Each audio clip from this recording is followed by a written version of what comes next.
must be our goal and our guide. And all that we strive for as a human family, dignity and hope, progress and prosperity, depends on peace. But peace depends on us.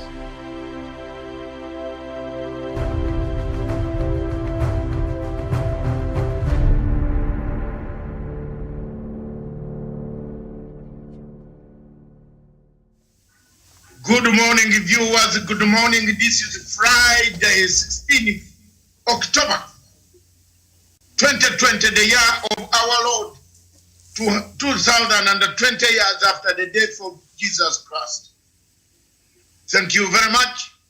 We are here today in Punchline Africa Television, broadcasting live from to the world, in America, in Europe, in China, in Russia. We are everywhere. South Africa, in Cameroon, in Nigeria, a foreign country, a country torn to pieces. And as people run around the world to seek peace, ye, Nigeria, a giant of Africa, is collapsing under the feet of General Mohamed Buhari. Good morning, Africa. Wherever you are, in Cape Town, in Cairo, in Nairobi, the wheelbarrow politics is going on. Surely, this morning seemed that I hope President Uhuru Kenyatta pumps some sense in the wheelbarrow man. They are meeting today in the cabinet. Can you pump some sense in this guy? That wheelbarrows teach the youth to manufacture wheelbarrows, to sell many. Uganda takes very many of them. But Uganda does not go and give them to the younger men who have got first degree, second degree to run a wheelbarrow. Uganda collects them in groups, cooperative society, and uses cooperative society system for 20 youths to have 20 wheelbarrows, which they hire out for building houses and carrying some manual work. It is not the youths doing it, but they have now been told how to trade in them.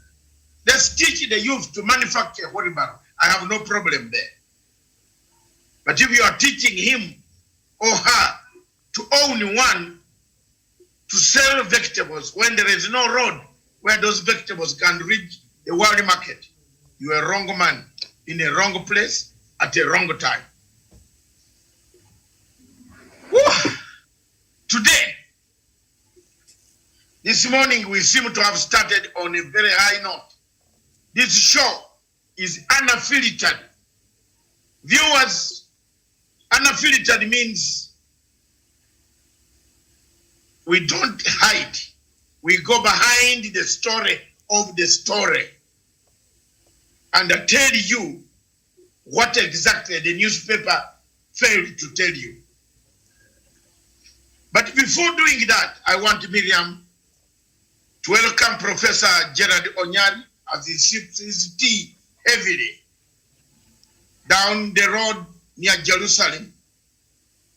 It's not the Jerusalem song that I'm talking about. I am coming on that song today. I want to find out why we in Africa, what ails Africa? Nini inaua Africa? What kills Africa, Jermaine? Today is Friday. We have been talking much about wheelbarrow, 2022. Wewe, unajuaji kama utafika 2022? How do you know? Badili ya kuachia Uhuru Kenyatta to finish. Leave Uhuru Kenyatta to finish his term of office, his tenure. 2 years, 218 days left. Whew. Mr. President, I have been on your side and I will be on your side mpaka mwisho. Hata kama unasema umechoka, mimi sichoki, because I'm a volunteer. I am your volunteer. I've never come to seek salary from you. But I see you with a good value for Pan-Africanism. The Pan-Africanism that drives me to stand up to defend African countries. But what ails Africa? What ails Africa? Walai ya Mungu. Across in Somalia, don't forget that, Stephen. There's another program there. I don't know whether you have got it. Across in Somalia, it has bought 100 jet fighters. Stealth. Zile zinakuja kama usikii sound to protect the Indian Ocean oil blocks from Turkey. Niliwaambia kama mambo itakuwa kali. Unaona hapo? There's something wrong with your machine, Mr. Stephen. Do you see that, Miriam? Can we rectify the machinery? I'm being told it's okay.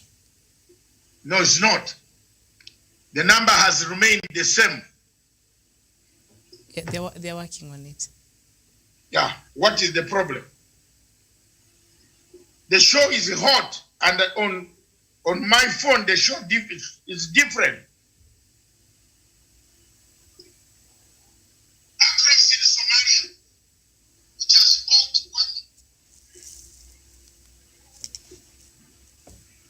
one. What do we do? We just continue. Okay, thank you very much.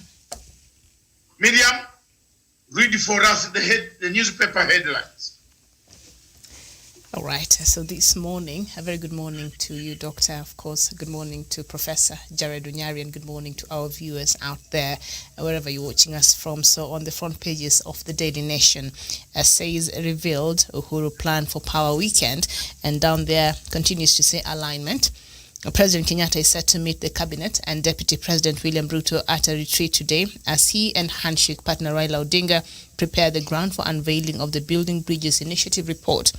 On Saturday, the head of state is scheduled to meet the leaders of the Senate and the National Assembly, who will play a key role in ensuring changes proposed in the BBI sail through the two houses. So it seems to be a very packed weekend there for President Kenyatta. He will be doing that. He's doing it now. The only thing that President Uhuru Kenyatta can do today, and only today, not tomorrow, not again, is to stamp authority. Your Excellency, you were given a constitution, a sword, which has two sides. One side slashes the other side. If you make the law, you abide by it. The side which is blunt will be smiling. If you cross the bar, the side across will not smile. It will cut your legs, your lips, your mouth, which is going on spreading violence. Mr. President, the only thing that you can do for us and for the entire world, as the world is watching, to avoid going to the ICC again, Your Excellency, today, take one step and assert authority over Ruto. Tell Deputy President Ruto, you have done enough damage. Pretense, Mr. President, pretense will cause you a disaster. Don't be a president remembered like a Gorbachev. Gorbachev in the Russian Empire, an empire that had done so well, an empire of the Russian Tsar, from the Tsar to Lenin, Lenin to communism, communism to Gorbachev. Eventually, Gorbachev did one simple mistake. He tried to revamp communism. What they call perestroika. He created glasnost. But the forces of glasnost, instead of either you do it away completely, don't do halfway. Either you tell your friend that today, Mr. Ruto, Your Excellency, Deputy President, we elected ourselves together, but you have ashamed me. And as you leave this room, take a decision. Either dive in Indian Ocean or go to Tafo Mara Park and stand near the lion. If you are not going to allow me to finish my 218 days left in office to live a united Kenya, Your Excellency President, I know the people outside in the cars in Kilagoni are watching this clip. Many of them are my friends.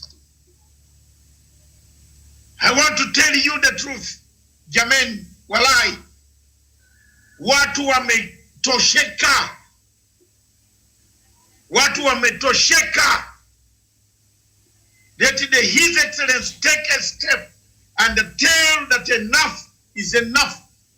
You cannot campaign anymore until the day of the election time comes. Full stop. Whoever does not want, walk out of the cabinet, including Ruto. Sindio ya ukweli? Miriam, ya ukweli? Mm-hmm. Yes.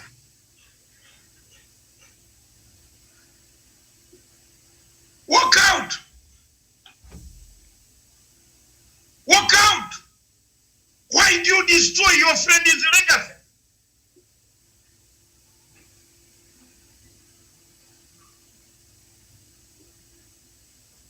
And yours is going to be left to be like that? Well, fun. Other people will destroy yours. Walk out. If you are not happy with what Uhuru Kenyatta is doing, walk out. Mr. President, don't be Gorbachev. Don't be Gorbachev. Remember, Julius Caesar regrets whatever is in the grave. That had he listened to the wife, had he listened to the beggar, had he been told that the comets are 7 weeks up there watching, hallelujah, hallelujah. The comets were watching. Julius Caesar was told there is a Brutus. Julius Caesar went on saying, Brutus is my friend. Brutus was not your friend. Cassius was not your friend. How many Cassius do we have in the Senate? We have Cassius number 1, Senator Loudmouth Murkomen of Elengeyo Marakwet. Is a Cassius speaking on behalf of Brutus. How long do you want? The country cannot go on.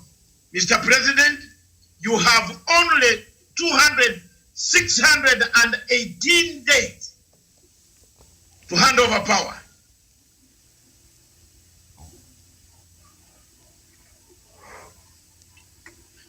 Yesterday at night, editor's memo. Bring this paper. An angry man. Not me. Me, I can be angry. I'm not a deputy president. I'm allowed. After all, Jesus was very angry with Herod. Does somebody remember what Jesus told Herod? Champlain. Jesus was very angry when he saw what was happening. Here we are not angry because we have seen what is happening. We are hungry for power, hungry for power, and then hungry for grabbing land, hungry for the only thing we have not managed to grab in Kenya, a lion in Mara, to grab them, Aki Yamu, and it is good those animals. Hey, you know what, Professor Onyari is under Miriam, those animals must run very, very fast. If those animals were very near, there is somebody in Kenya who can grab them. Who wants to grab a lion? The lion will eat you for breakfast. No, I think this guy is very, very courageous. Solomon and Goliath. Bring that tape of the bishop Solomon. Bring it now. The first one on the top, on the top, Unfiltered. That bishop from Kisumu. Production. Wake up. Wake up your tape. Solomon. Suleimani. In fact, the Kisumu people don't talk as Solomon, they say Solomon. He redeemed himself. Yeah, the bishop in Kisumu, please. Video. Let people see the video. That is Solomon. You know, the guy went to pray in Sungoi, was determined to get the money. He was not interested in prayer. Psychological analysis. Let a tape here to find a psychological analysis. Weka. Kama bado mnatafuta wacha mimi nazungumza. O kama Miriam and the viewers, huyu mjamaa alienda kutafuta pesa. He wanted time to pass quickly and receive the DDN. Eri esente ebesha. He was not interested in your rubbish of telling you that David killed Goliath. He said, finish the sermon quickly. Tunaenda Kisumu. Kisumu Bara. What is it called, Miriam? Can you sing that song? Kisumu Bara. Tunakuja Kisumu. The guy had seen money. Karanja in Nanyuki is online. Good morning. Good morning. You are hearing my sense of... You saw, as they were talking with the deputy president there, his mind was not on prayer.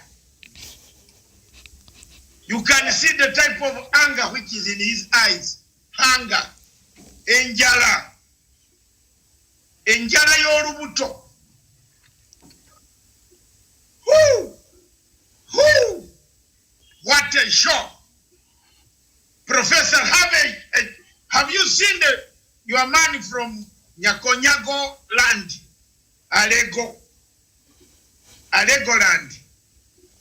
Kisumu Nyago, Kisumu Nyago. Tunaenda Kisumu, Nyago ho. The guy was interested in money. I hope I'm not breaking anybody's word in the rule. But you break the word, then you learn. Miriam will correct me. She refused me to correct my words. So she's the one who has been teaching me these things. Kisumu, Elego. That's better. for Miriam, this bishop, as they were walking in Sungoi home or Karen, where was his soul? The soul was near Jesus or near God, or where? The soul was near Ruto. Have you ever heard of something saying the heart likes but the body munafu? Omutima gwagala naye omubiri munafu. I have no strength, my dad.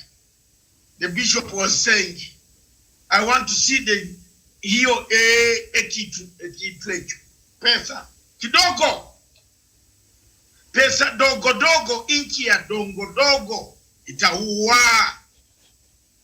Kenya inakuwa inchi ya dogo dogo kitu pesa dogo. I don't know whether it is correct. Kitu kidogo, is that what you mean? Kitu kidogo.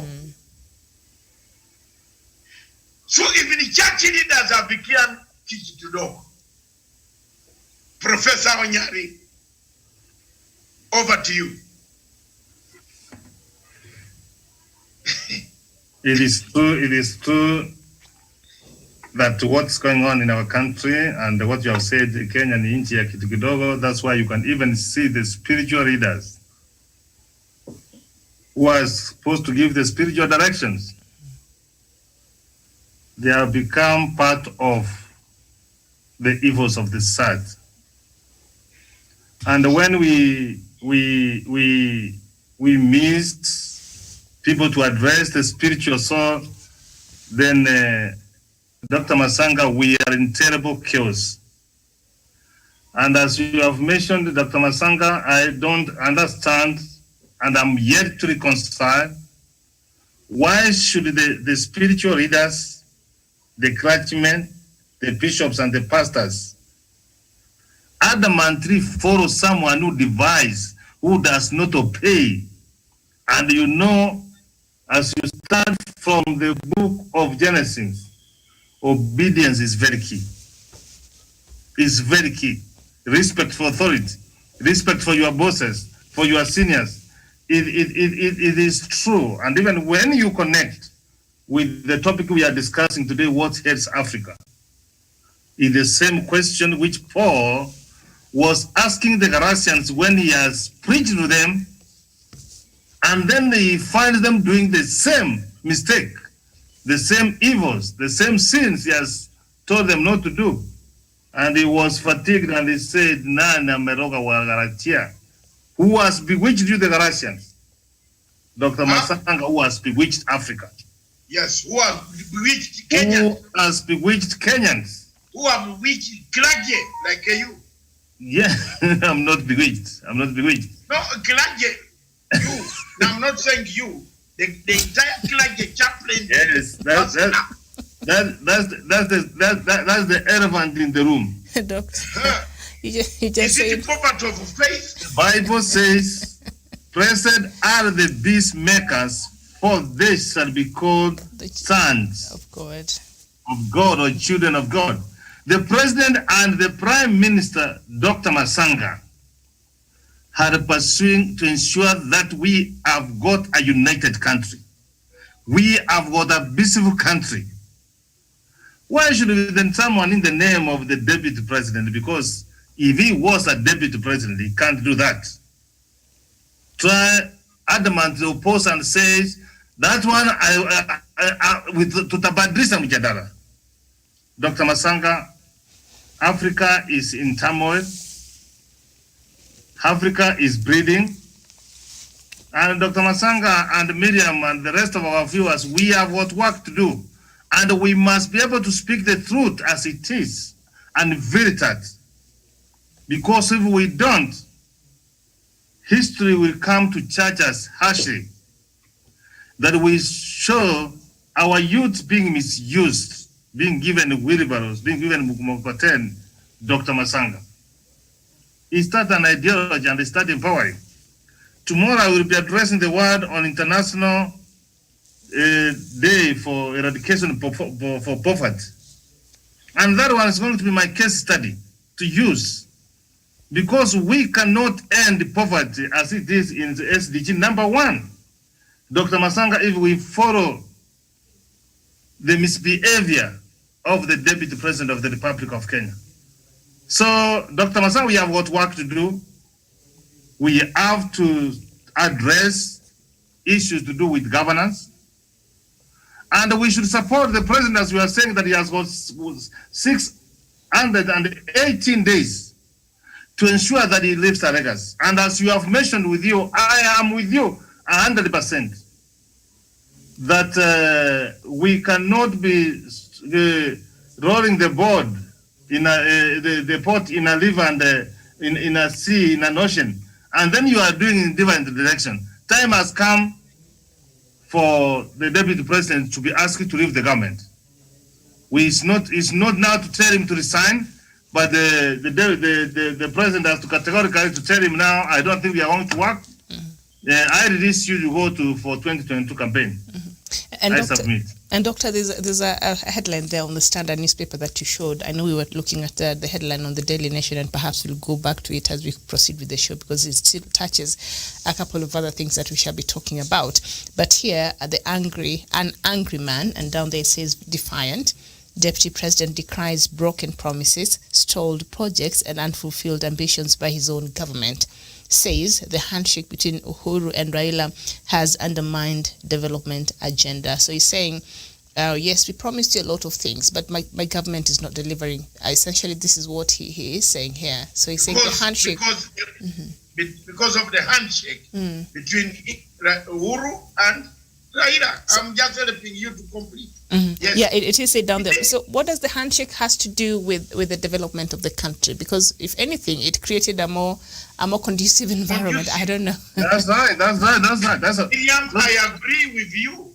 It created the conducive conditions for people to do more projects peacefully without hindrance, for the deputy president to travel to Kisumu or Agero, Siaya, Agero. We don't know that place. But all those areas came, yes, your place where they told people come from.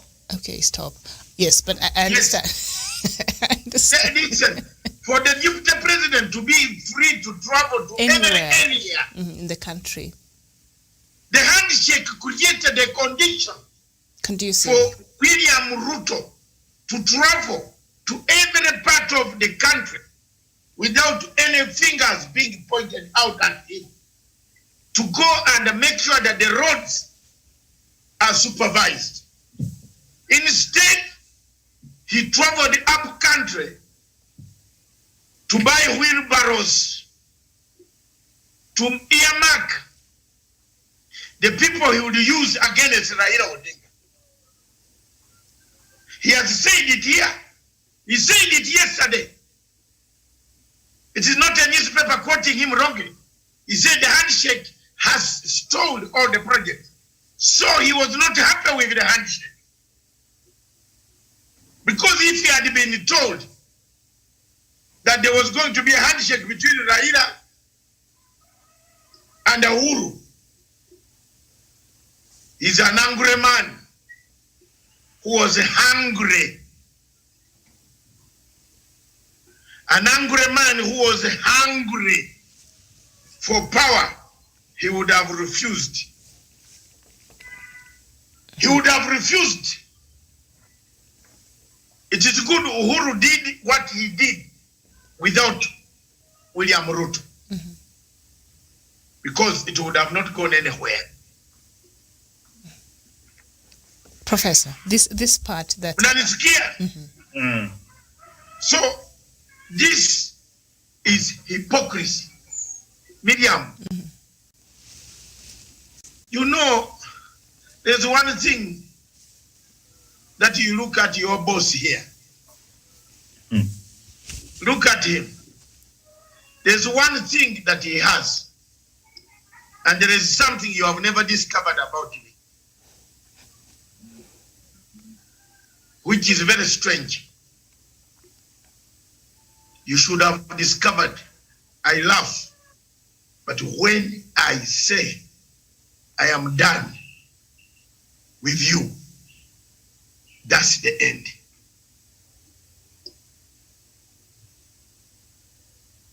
That's the end. That's how I've survived.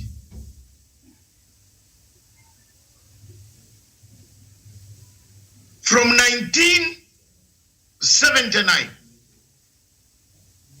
80, there are two things that I learned about General, who has changed his name to Harold or something. General YK7. Two. And I learned from him.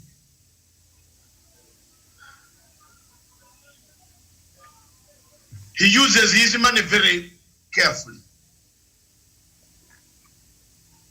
That's one. Two, he's not corrupt. He wasn't corrupt.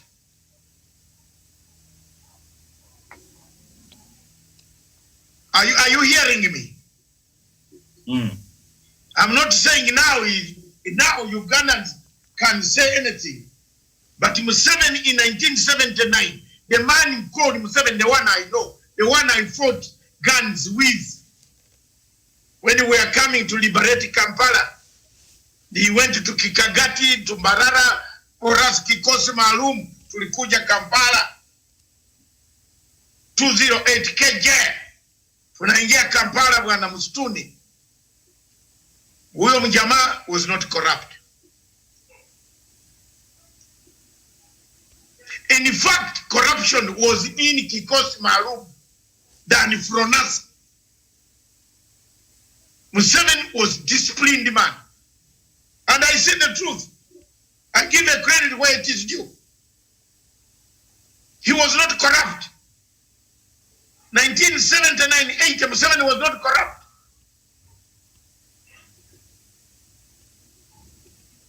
'81, Museveni, we used to meet in Speak Hotel with all his soldiers. We paid the bill. He said, you pay for me the bill. I paid one bill. He was not corrupt. This is when we had taken over power. We have overthrown two governments within a few years. We overthrew Binaisa. We overthrew Lule. I was involved there. I was working in the military, in the political and the diplomatic commission of Dani, Wadada, Nabdele, Rukumayo, Yashitandon, and Omonyo Joe. Plus a man called Nasasira. The late Nasasira was my friend. Is the one who recruited me. And we started, and I was employed there, put in the political and the diplomatic commission because I was very handsome and very charming in gathering intelligence. I was taken to Juba for a short course, came back quickly, trained in Kampala for another course to gather intelligence under the UNLF government. Look at me, that's my background. But Museveni was not corrupt like Ruto. So when you are saying you are going to lead a revolution, I'm bringing you here where Okama needs to hear. He needs to hear this. You are going to teach the children tomorrow. Tell them that. Show me one revolution in the world that was led by a noble.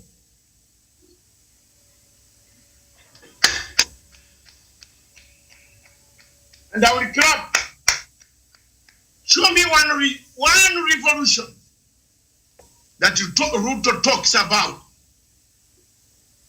Look at Museveni. Museveni was the poorest man and very not corrupt. When he went in the bush and took 17 guns, he was not corrupt. He was as poor as a church mouse with 3 cows or 5 cows. His Excellency was not corrupt. And don't count him among the corrupt people at that time. That's the man I saw. I last paid a bill in Speak Hotel that night And the following morning, he was leaving. When I went to Rakasisi to ask Rakasisi to tell Obote that yesterday, the person you gave me to work with in the secretariat of UPC has disappeared with the files. That is Victor Wana. He disappeared with my files, all of them.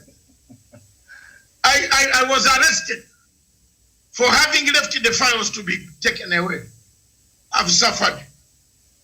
You see now, your own government is doubting you as to why you left the file to be stolen. But the President Obote did not want us. He said, no, Museveni is a very good young man. I will talk to him tomorrow. Obote was not bad. He told me, in fact, we were standing like this. We had gone to say, Mzee, huyu mtu anatoroka. But President Museveni was not a corrupt person. I don't want to tell a lie here. And my children, when they are burying me, they said, you told a lie, Dad. He was straightforward. Fidel Castro was the poorest man. Even when he took over Cuba, he found his father with 5,000 acres of land. He subdivided it. You see what revolutionaries are? They don't buy wheelbarrows. You don't use money from the top. A dynasty. You come confuse people that you are revolutionary. You are a pastor.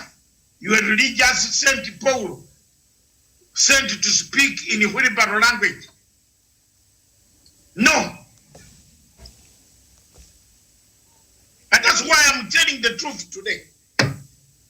I've written it in my, you can see how the statement is hot on Facebook, how it is moving. It is hot. The likes, the discussion, the debate. I have opened it up. Show me anywhere. Robin Hood of Nottingham. Miriam. Robin Hood of Nottingham. Was he rich? Was he rich? Did he come from the king and then go and pretend? No, he was poor. He led a revolution that changed Britain. Let's be honest that today is a honest day. The two gentlemen are in one room today. Whatever they decide there, it is up to the people of Kenya to make it. Either we go forward, we change the elections, we change the modus operandi. And by the way, I want to thank the president yesterday for the appointments. There are certain things that I say here, Miriam, and they come true. Mr. President, thank you very much for sending an ambassador to Hague.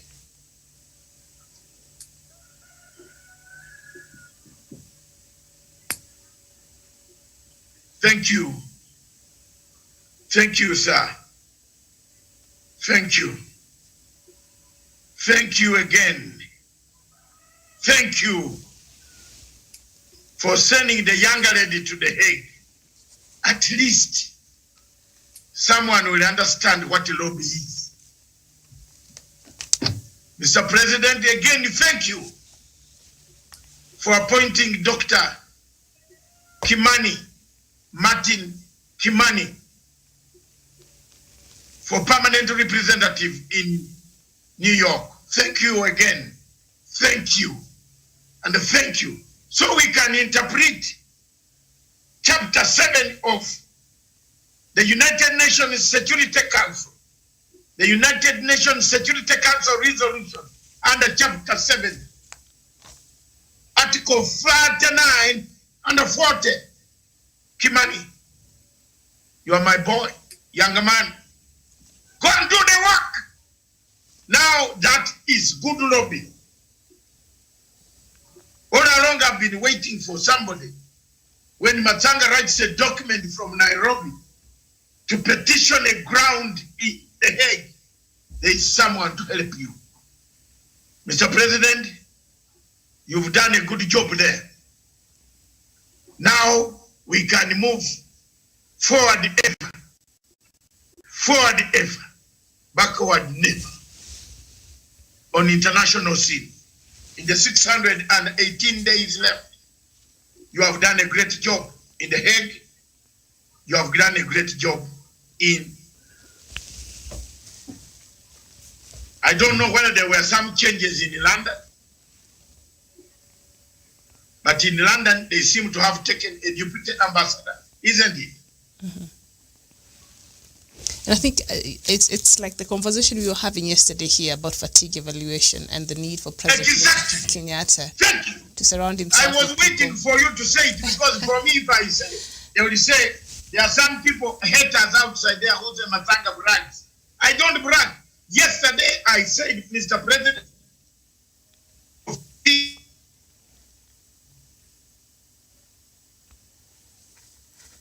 all right, we seem to be having a problem score there. punchline. Thank you, my great team. We knew it. Now let's move forward. Bring the statement. Have we the statement of the president, of the deputy president in Nyamira? And I hand it over to Onyari to break it down, because it was said in your place. And thereafter, the demonstration that followed, no sooner had Ruto left Nyamira than a huge demonstration took place in Nyamira, in the whole of Kisiland. Bring the statement of calling people fools. All right, as they look for that. All right, it's playing. Vijana wewe nani, either utanyamaza ama utaondoka kwa hii mkutano. Unasikia wewe? We'll keep quiet. Ala, unataka utuletee mambo ya ulevi hapa? Nani, wacha mchezo. All right, there you go, Professor. That is just a bit of a clip of what was happening yesterday there. Deputy President, of course, had a rally in Nyamira there, and I think somebody was trying to distract his meeting there. So he said, you either be quiet or you excuse us.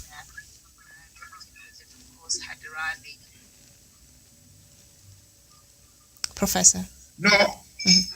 What is the statement which I said, the clip, the thing where he said, those are fools. Mm-hmm. Put all it right. on the tape. They're playing that next. Yeah. I go? All right. Yeah. Continue. It's a poster. Continue, Professor. Go on, Prof. Yesterday, it was a terrible day and a bad day for the land of the Abagusi. We are known to be hardworking and to embrace and everybody in this country. And we are very democratic, Miriam. You come to Kisi, you sell your ideas, and if they find it nice, they will give you votes. But don't go there to provoke them. You have even seen is struggling with someone who is drunkard. If you can have issue with someone who is drunkard, then you need to reflect yourself. As we wait for the next Miriam, is that the deputy president did not carry himself properly when he was in Nyamira County. He was castigating the same government Miriam is working. Even when you see an angry man, the Prime Minister Miriam, for heaven's sake, he does not sit in the cabinet. He has got no role to play in this government. He has only created a conducive environment for us to have a conversation and take our country forward. But the deputy president sits in the cabinet. He can raise all those issues. Why do you fail to raise issues in the cabinet? Then you come and say that so and so has made you fail. Then it seems then the prime minister is in government, then get out of the government and the prime minister continues. So Miriam, I hope the cabinet meeting of today, let us wait to see the white smoke and for him being asked to toe the line or to get out of government. We are tired of speaking every other day on the deputy president. He does not respect the elderly. He does not respect the church. He does not, and I'm keenly trying to see what's wrong with our deputy president. He is having a mental case. And Miriam, when you have got a mental case on mental health, you may be sick and you may not realize the way you are. You have got these tendencies of being worked out or becoming angry or with everybody you insult. How dare you go to insult the cabinet secretary for interior who is doing his work? And Miriam, 2007 and 2008 post-election violence, Dr. Masanga will tell you, and thank you for having worked for the beginning of the African, not our leaders to be paraded in Hague, when we have never seen anybody from another country. It was Milosevic who committed suicide. He could not, who took poison. He could not imagine being brought on that. So this is how it started, Miriam. You incite people slowly by slowly. And I can tell you, and Dr. Masanga will confirm, we have got enough recipe for a protracted 2022 elections if we do not take PPI and try to address the animosity which has been created. So Dr. Masanga, so Miriam, that was very unfortunate. Mm-hmm. For the deputy president to go to Kisi to insult people. Mm-hmm. And you can see the kind of demonstration which came in. And I know my people, we don't provoke, but if you provoke us, we have got a right of reply. All right, very well there. And it was when he was in the same rally there that he said the handshake between Raila and Uhuru has undermined development agenda. I don't think the handshake changed the Big Four agenda. Did it change that in any way? That is still there, and President Uhuru Kenyatta is still trying to achieve his legacy outside of the handshake. The handshake was for a totally different purpose, to unite Kenyans, which is, let me tell you from the development, the Jubilee agenda. From development background, there will be money. Let me tell you now, let me be very candid. There will be enough money to build a school, to build a road, to build a hospital, to build a dam. And the people will enjoy the services. But if there will be no money for people to root, for people to take their power to their pocket, then there's no development. So when you see him complaining, and I want to be very straight and categorical, when you hear him saying that it has undermined development, the development which has been undermined is corruption, which was identified as one of the obstacles this country is faced with. He's not getting the money he was getting on Kemorel Dam. We have seen serious prosecution. You see, the other day, COVID, people were... So if there is no money going for his pocket, that's what he should be telling us. It is corruption money is not getting. But we are seeing development going all over the country, Miriam. That's the truth. All right. If you can, if the railway has already been revamped from Nairobi to Kisumu, from Nairobi to Nanyuki, Miriam, you want to tell me that's no development? Which other development are you talking about? If you can see during this time for COVID-19, More than 54 billion shillings were given to caution the small businesses. Miriam, during this time for COVID-19, we have seen vijana mtaani, kazi mtaani, wanafanya kazi, not being given wheelbarrows.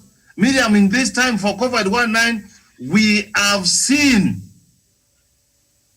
the old people and the vulnerable people getting cash transfers. Miriam, in this time of COVID-19, there are some hospitals like Mukuru Wanchenga, Mukuru kwa Ruben, and all over the country which are coming up. You saw what happened in Muranga for the first time. ICU unit was built within 19 or 23 days with the hospital bed. What do you call development, Miriam? So development is ongoing. Money which people were taken to their pocket is what is missing. All right, Doctor, while we're still on this matter, Yes. perhaps introduce to us that video by the elders there from some part of Rift Valley. Let's move on to exhaust the video from an elder from the leaders from the Rift Valley.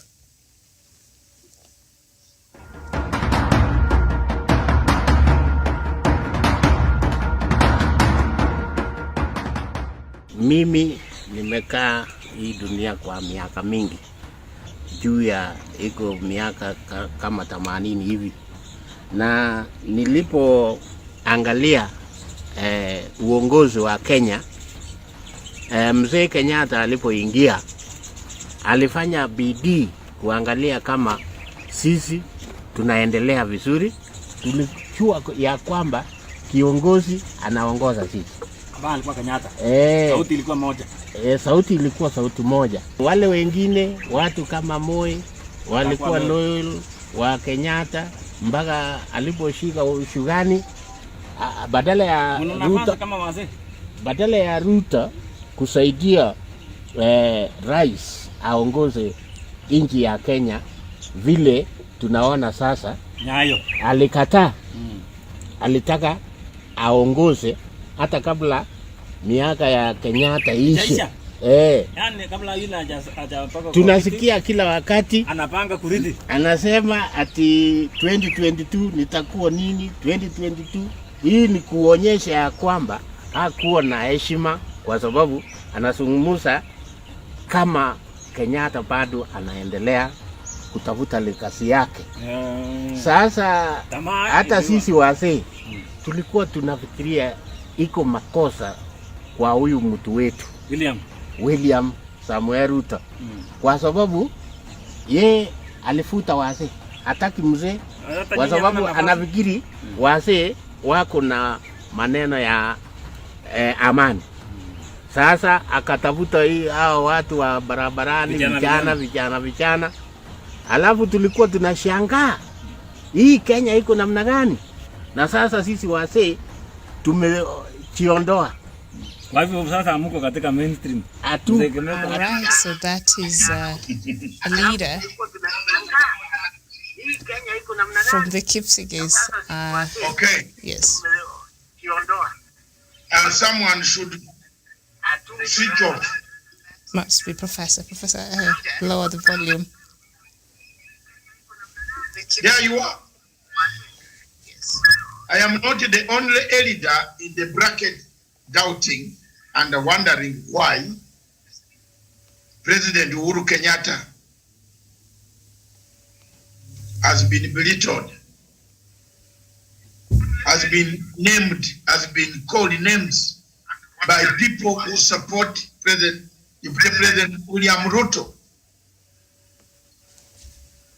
It is sad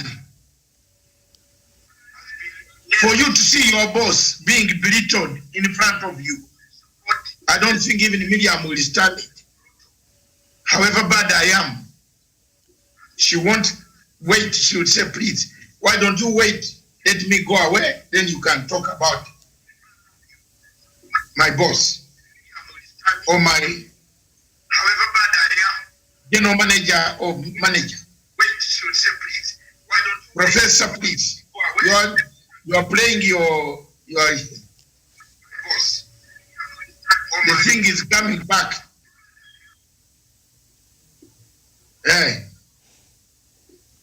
So there you are, Miriam. The editors have spoken. What are we? Yeah, and the key. Let's move on. The key thing. Do we need to talk about it now? We have talked exhaustively. We are only bringing evidence. Yeah, the key to thing that I got from the elder there is loyalty. It's important for you to be loyal to the person. Loyalty. Be loyal. Baba yako bado kufa, unataka kuoa baby yake ya pili. Kumbe unatamani mama yako. There are some people who are very bad. When they see your second wife, they say, la la la la la la. Before you, in fact, they could kill you. Technically kill you. You think everybody was very happy with Mugabe's wife? So many people were swallowing saliva.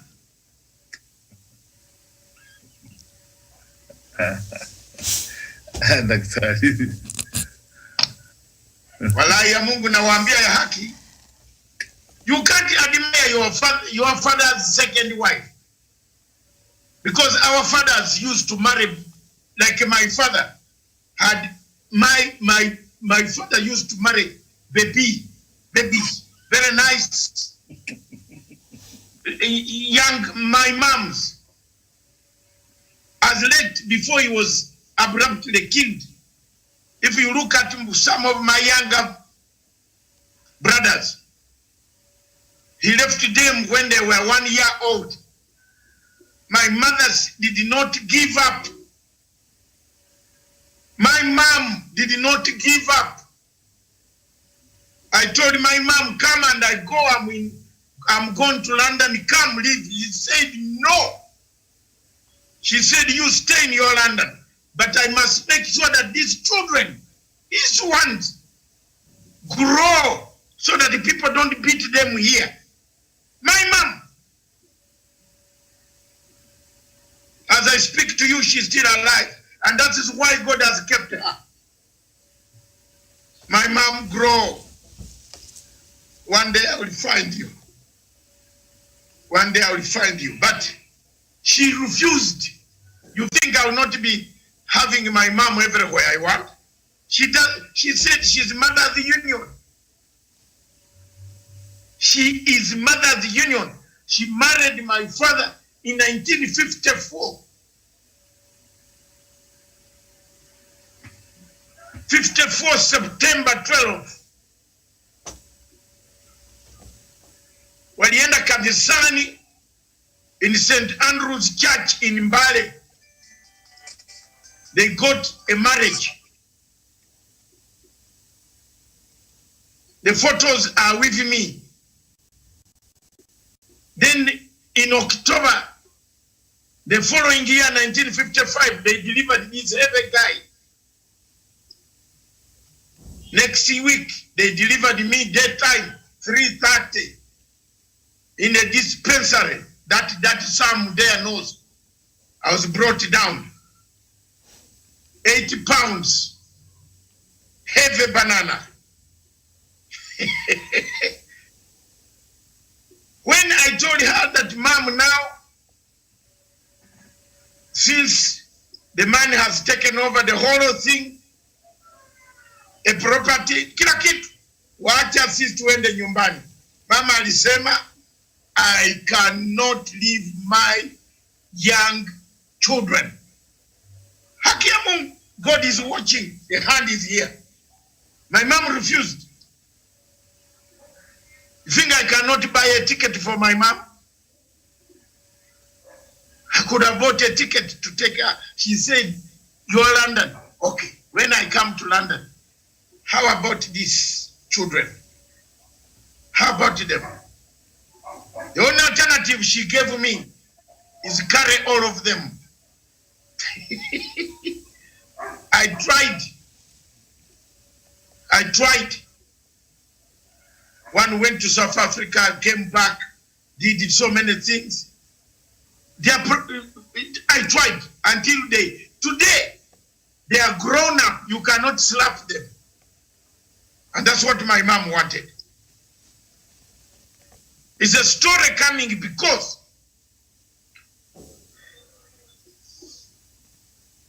of looking at your second mother, auntie, whom you call in English auntie, stepmother. My mom, my father married a younger mom. Then you cannot go as macho. When he passed away, in our culture, I am supposed to take over the second those mom because I need to keep the family. That's the culture of the Luya community. And I believe it is in Ekisi also. No, it is not. You don't. There's no problem there. But there is inheritance. You can't do take that. Your brothers. Your brother can take over. You can't do that. Or they force the second mom to marry within the clan of another person to keep the whole thing going on within the area, because they claim that these women had brains. They can produce another president within the clan. It's like if the woman you have married is not producing, is barren. In my culture, you are the sister. Like Miriam would bring the younger sister for production. And itupie watoto. Sababu she's not giving birth, this one will give birth. And it is normal. That was a culture we had as Africans. What ails Africa? What has killed Africa now? Is this wheelbarrow? We have abandoned our culture. Yes, wheelbarrow. Don't say abandoned. We have abandoned the cars. After accumulating the cars, we want wheelbarrow. We got a car to 25, and then you tell the boys who are 25 to look for wheelbarrow. Jamen, is this stone? What has gone wrong? What has ailed Africa? Don't forget. Don't forget. Don't forget the topic. What ails Africa? Africa. In all this, I will call upon the professor to summarize the paper. What ails Africa? So be ready. Karanja in Nanyuki. Good morning, my brother. Good morning, too. I disappeared, but I'm back. I can hear. Tell us more about. You are now 26 years old. About that? I'm 24. You need a wheelbarrow in Nanyuki? Don't need those. That day we don't need wheelbarrow. We need to school and get trained. Okay. How many youths? By the way, why doesn't this guy go to Nanyuki? What? Him. You know him. Don't mention the name because the tongue could be chewed. Yeah. He disappeared from these areas. I don't know why, but I think it's because he thinks people here don't need wheelbarrow. He's taking where wheelbarrows are needed for Namira, Kajiado, and Burana. But don't you think it is Karanja? Yes. Don't you think it is sheer childish? It's a better, it is not even working because what a wheelbarrow will show me is not because the value of a wheelbarrow compared to what the government is doing or what the politics can do implemented well, then you see wheelbarrow is nothing compared to politics, because a country grows when leaders have policies that are here to bring economic sanity, political sanity, and to destroy the vision of its people. That's what's supposed to be. But a wheelbarrow are also, let me call them handouts. These are things that kill a nation, because if a young man of 20-something years is given a wheelbarrow, then what will he need to do? Then that is bringing him back, because even the person who is giving wheelbarrow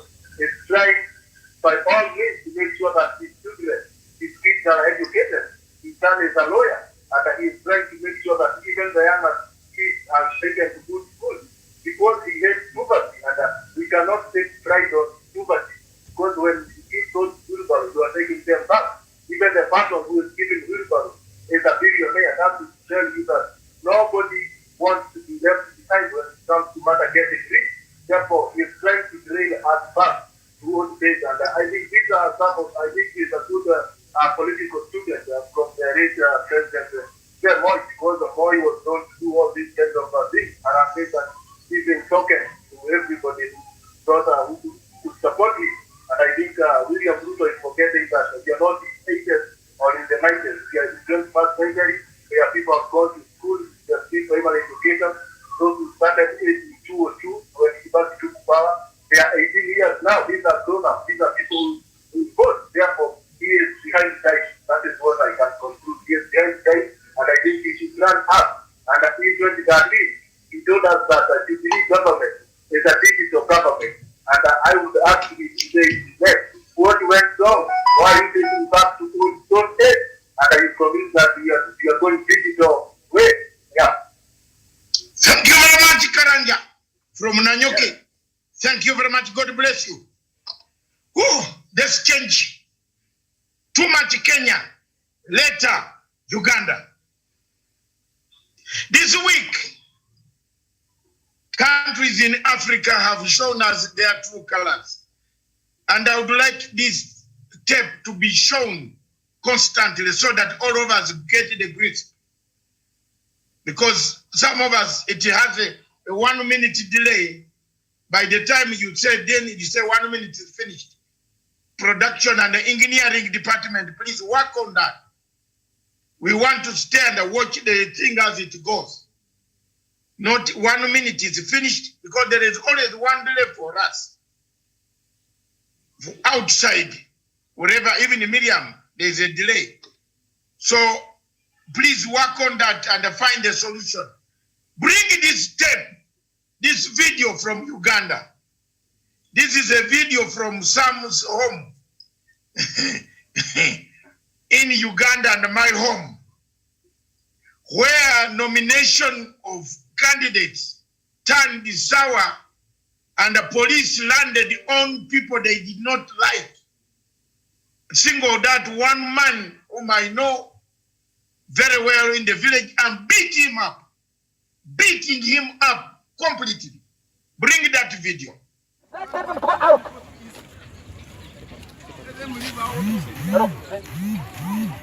I can also discuss it from there. Where is Wabaka? We have been coming from Come. What have I done? This is a big one. This is a big one. What have I done for you? What have I done? What have I done? You shoot me. You come and shoot me. What have I done?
Let him be there, you take him.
Hey.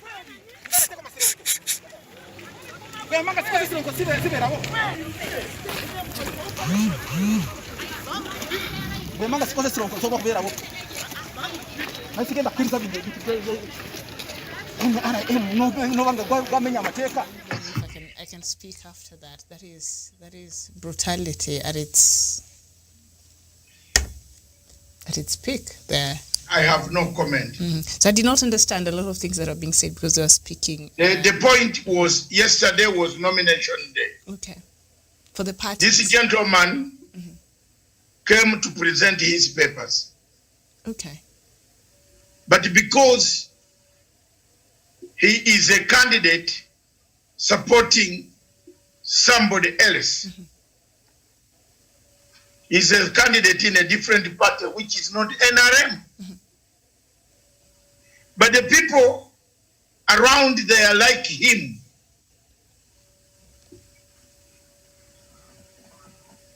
And the person who won the nominations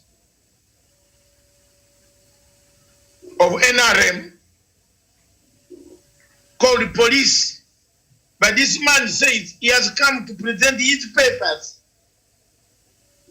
on another party. He doesn't want to be part of the presentation of in a party. You chase him. Now, police, of course, you can see even the uniforms that they are wearing. And you see the yellow uniform, whom it supports. They started giving this guy, beating him up. He's a well-known person in our district. That is not enough. As if it's not enough, bring Bob Wine's invasion of Bob Wine's office. Bring it and let people see.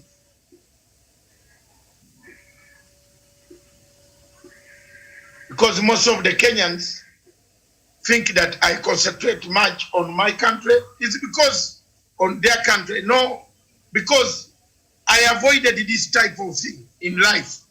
I don't have a body to be beaten. I picked a phone and talked to His Excellency, to Dr. Kizza Besigye.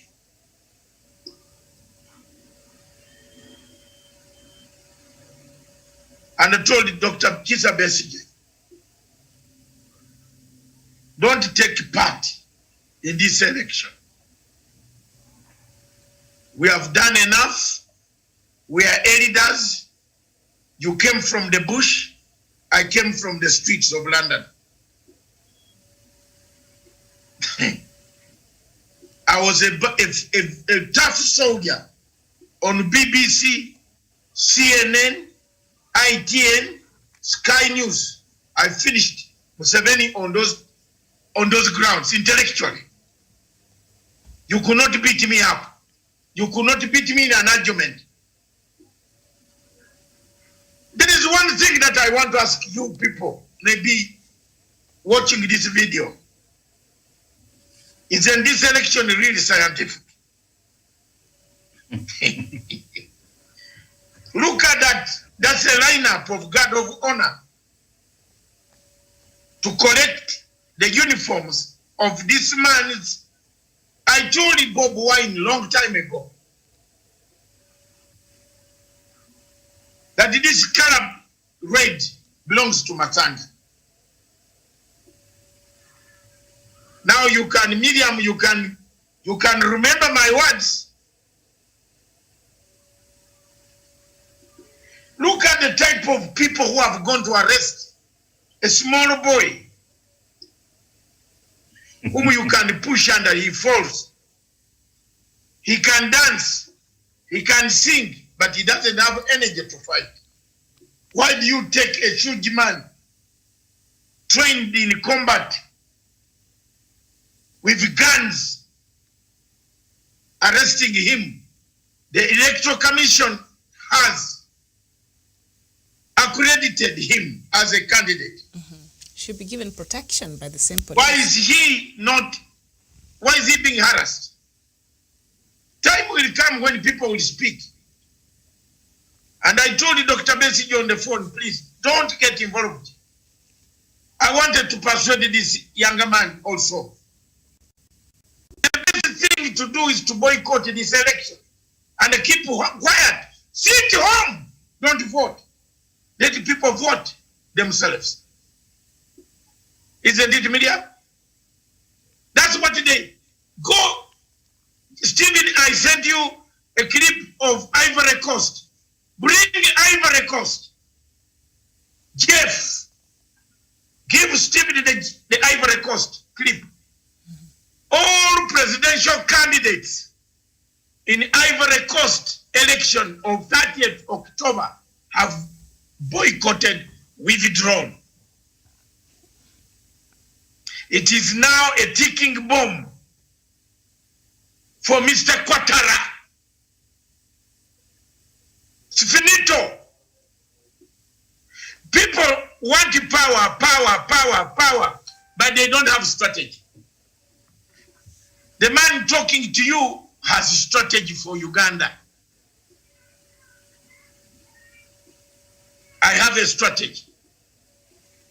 And you keep quiet, you leave it.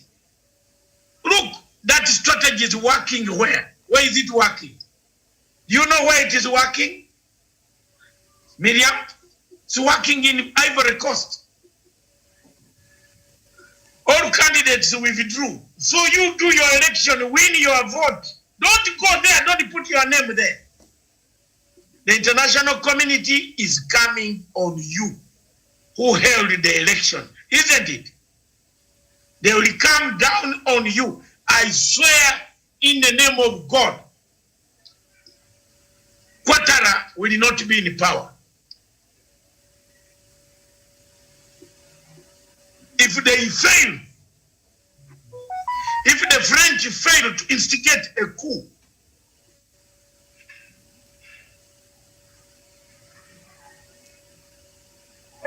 they will bring an uprising within. Because now, even the French told him, please, you have finished your term of office. You extended and said you not done. Then you came back and said you are done. Against the Constitution. Against the Constitution. You cannot hold a scientific election in Africa where there is no scientific equipment. It's the most stupid, naive narrative. Stupidity, ignorance. Sijui ziseme nini? How will you declare the election? If people disagree, I asked the Besigye, you always disagree on a ballot paper. Even some ballot papers that were supposed to be sent to one of the polling stations, Miriam, they have never arrived. You tell me how a scientific ballot paper will arrive without another one duplicated on the way. This is already done. So a person who stays away is a wise man. My fellow Kenyans or Kenyan friends, continue to help me. I'm not a burden. Thank you. All right, very well. Professor, those images there by the Ugandan government, and in the same token, I think it is the same thing, harassing of the opposition in Tanzania. But in Tanzania, of course, there you cannot get even images because the state has really controlled anything that is coming out of Tanzania. But it appears to be the same case. The opposition is really getting harassed there. But the images we just seen there from Uganda, quite disturbing, but not surprising. It is not surprising, Miriam. I'm not really surprised, but it's quite disturbing. Professor? Professor is gone? I'm here. Okay, go ahead. Oh. I'm here. This is the same question, Miriam. We were asking, who bewitched Africa? Must we brutalize other people for the sake of power? Must we injure other people, Miriam? What's happening with the African leaders that how can this continent move forward? And I cannot understand, I don't know whether it is failure to embrace democracy. And let me tell you, Miriam, you have ever said that let us not leave anyone behind if we want to take our respective countries forward. We talked about scientific elections. This is exactly what Dr. Masanga said. That you cannot have a scientific election in the midst of a pandemic. See the man, you rig him from a party, he has left a party for you, he has gone to another party, and you don't want him.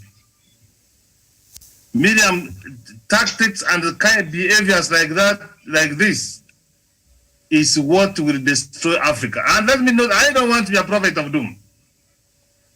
And from the advice Dr. Masanga has given, you cannot continue piling pressure on a pot which you cross with a reed, and then you continue adding firewood. It will eventually blow out, Miriam. I have no doubt that there is a revolution which is going to come in Africa.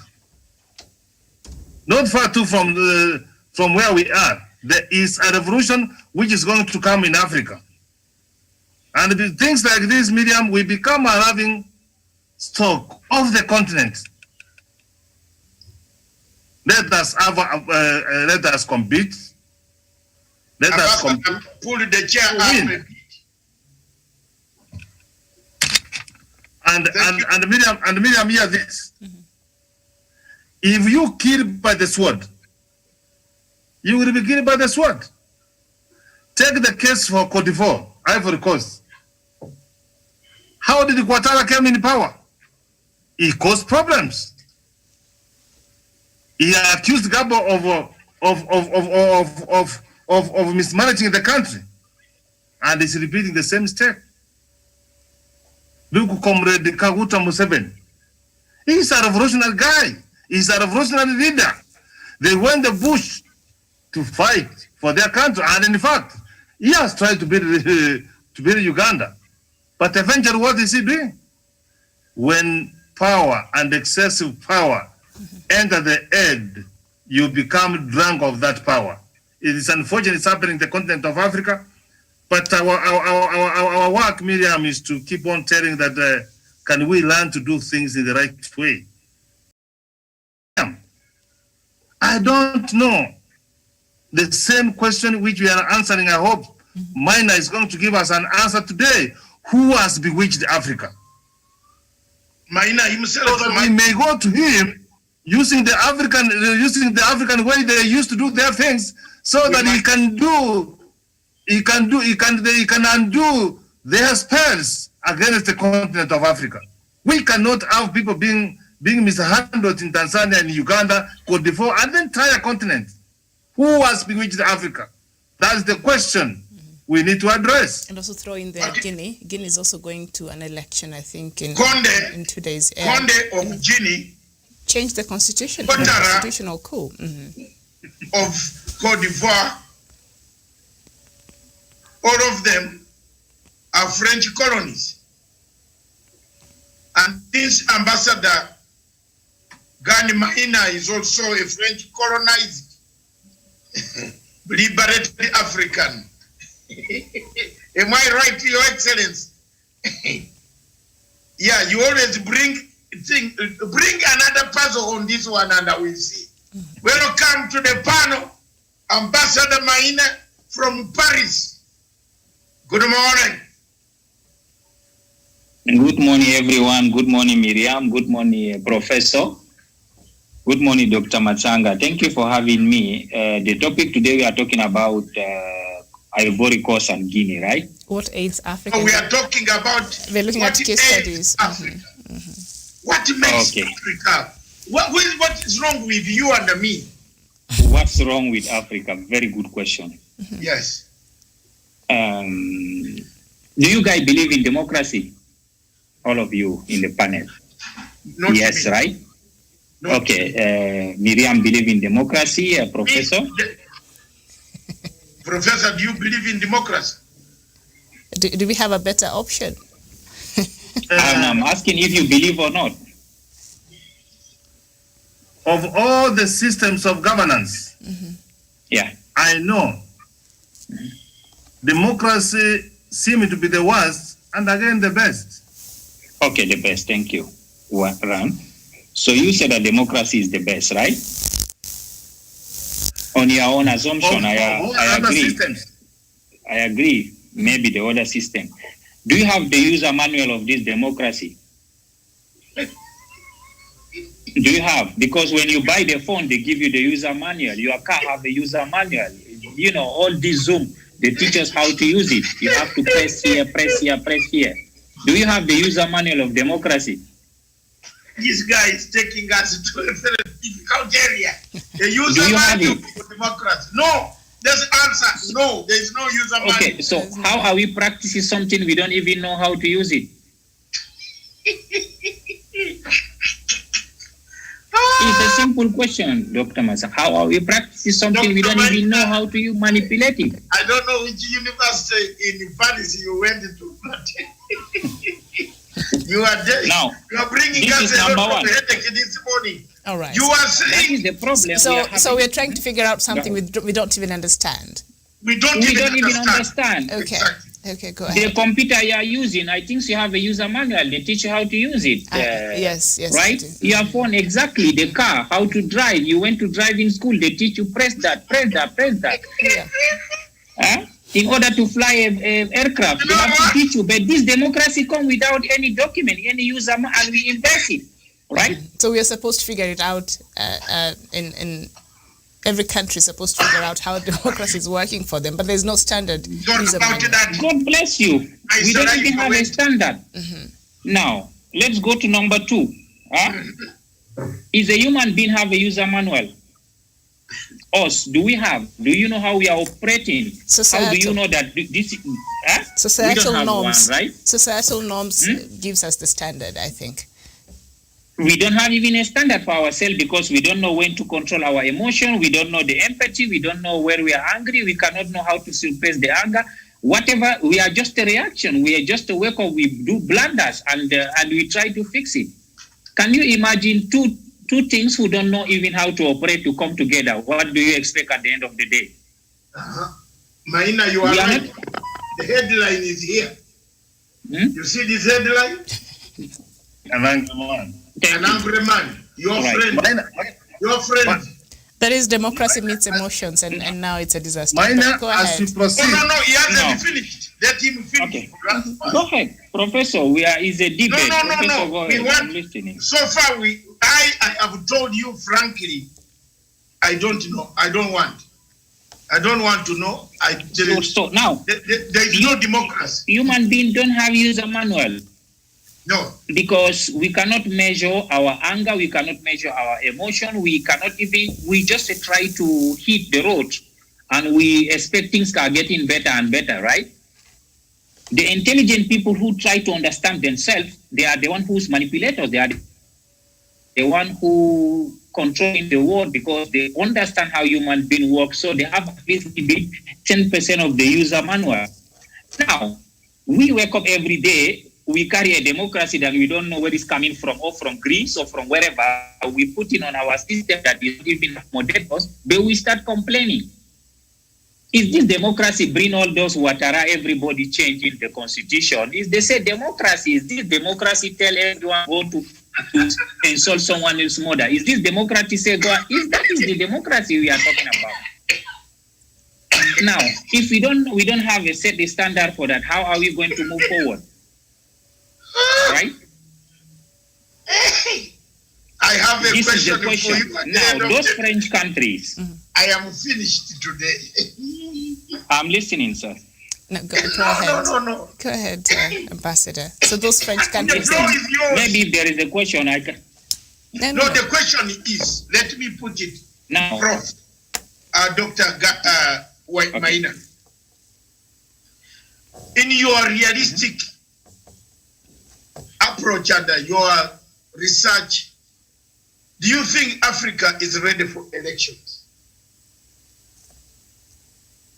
very good question. Now, we are not ready for anything for now. Once you answer that, it will explain why we have gone wrong. Africa is not ready. But we've been having elections. What do we call that? We are not having election. We are having just a campaign. We bring people together. And beat each other, drink, and bribe a few people. Then we win a contest. In fact, what we have in Africa is not even a football match between Chelsea, Arsenal, and Liverpool. Because the one of Arsenal and Liverpool, once they win, they go home and they congratulate each other, isn't it? Yeah. But our election, there is no congratulation. There's no congratulation. Do we need elections in Africa? That is the question. Then, if you answer that, you would have answered the question. Now, if you ask me opinion, election for me is not something very important in Africa. There's real thing to do in Africa that coming to election. Like election what? is a waste of time, energy, and money. We are not going nowhere. So what did we say? That's what I'm started with democracy, that we don't even have a bruiser manual. That's why we jump to election. Election also is democracy. There is real things to do, so we need to sit down first. So what are these things, Ambassador? What our agenda? Yes. Now, we shall understand the doctor here very well. Dr. Maina. I'd like for him to, his suggestion. If we don't need election and democracy, so what could be the best alternative? Thank you. I'm going to take example of South Africa. When the black people find out there is apartheid, the main agenda was to fight apartheid and to come out of it. They never think about all this election, going to nomination. Nothing has that. Their first agenda is we need to combat apartheid and at least to be recognized by those white people, right or wrong. This was number one. But we, the other African countries, do not have this agenda. What is our main agenda? We don't have one. You are telling me that we need to have election in 5 years. After 5 years, have you seen a country having a big agenda or a big project can be realized in 5 years? That's not true. These white people we are copying, they exist more than 200 years. When you talk UK, United States, it's more than 200 years, right? So before that, these people went to work, they start building a system, build infrastructure, they build their country first. Can you imagine right now, when you go to my country, we are talking about healthcare center, we are talking build a bridge. Have you seen President Macron or Queen Elizabeth to go and inaugurate a bridge or going to healthcare center? Have you seen that? Donald Trump wasting his time talking about building school. All those infrastructure has been built. They don't talk about them. They talk about real implementation, how to better someone's life. We are talking about in my village, some of the area, they don't even have pure water. They don't have borehole. You are talking about, which democracy are you talking about? You call the whole president to drive a convoy to go and inaugurate a bridge of 5 meters. And you are talking about which democracy do we have? Why are we jumping? We launch bridges and toilets as well. Miriam, you don't even know how to use a bike and you buy a Lamborghini. Come on. Try to know how to use a bike first. After professional, you go to motorbike. After you buy a small Corolla. After you buy then you jump, you buy Lamborghini. You will hit it everywhere. You cause trouble. This is simple. So are you saying Africa, yeah, we were over ambitious by embracing democracy that we are not ready for? Miriam, yes, is saying that the West was speed over time, but they had a system of governance, and we are saying now democracy is not working. We are expecting to hear from you, Maina. You know the easiest thing for any human being is to critique. I am not criticizing. I'm explaining to you what you are complaining because we don't have this manual. You are complaining. Listen. I've listened to you. Go ahead. I want you to hear that those ones, they did not have that democracy, but they had a system of governance. And if I use my community up to now, since God created us, the Abagusi community, Dr. Masanga, hear this, we have never had a king. Go to history and you tell me the king for the Abagusi.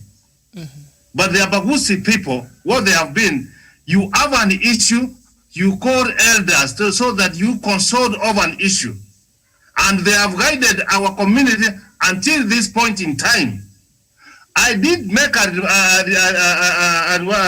remark, a rejoinder that democracy is not the best, it's the worst.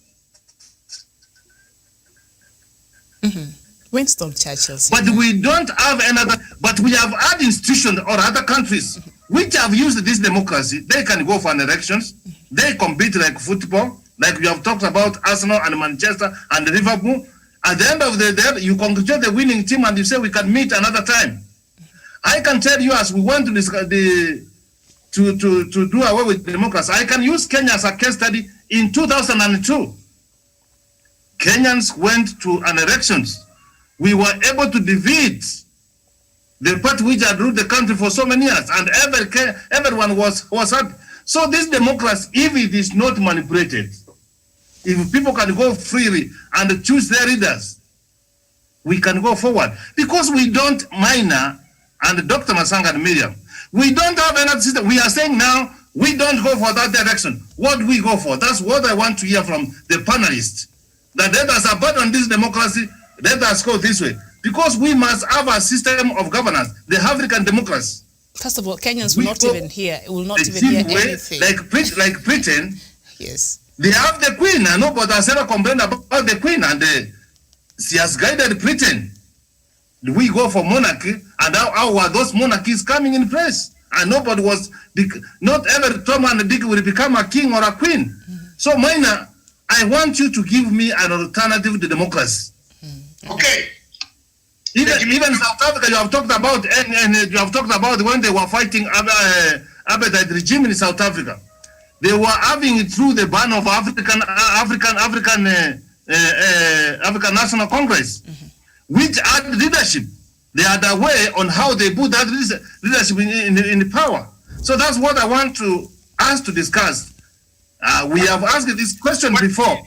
Do we need democracy? Do we need elections? If the answer is no, what do we go for? What is the so that we can be able to advise the continent of Africa. Africa. Let me bring this topic back to the rail. Africa needs time. Democracy. So far, there is nothing here. I agree with Maina. We don't have democracy. We have illiteracy. Illiterate guys, and we are all illiterate going to the polls. It's good that I have not voted. I last voted in Africa in 1980. That was the last time I voted in Africa. I don't know how old Miriam was. The rest of my life, I have voted in Britain.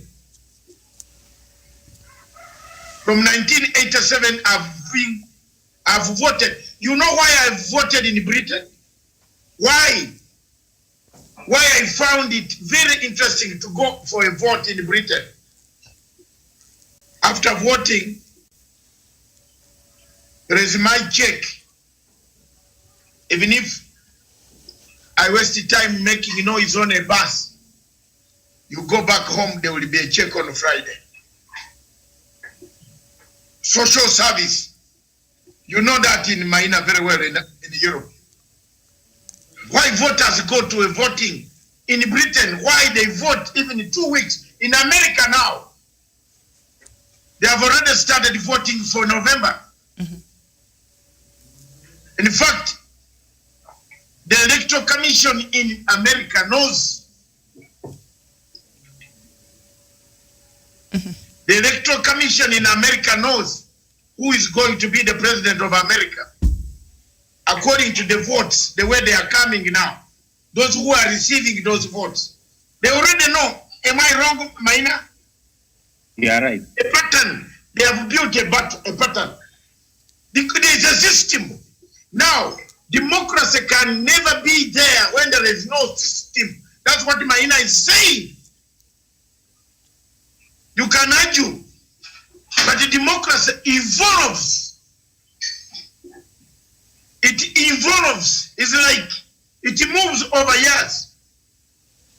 The French started with Napoleon. Bonaparte. Revolution. The Waterloo, the Battle of Waterloo, the killing. There was a lot of killing in France, in Britain, in Europe, before this word democracy came about.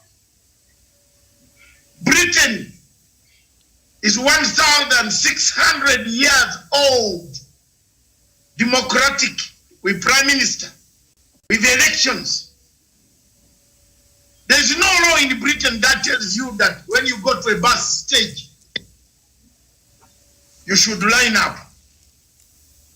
It's not a law. But when everybody arrives at the stage, you see people queuing automatically. Maina, am I wrong? You're right. They queue, Miriam, they queue automatic. The first man who was there will be number one.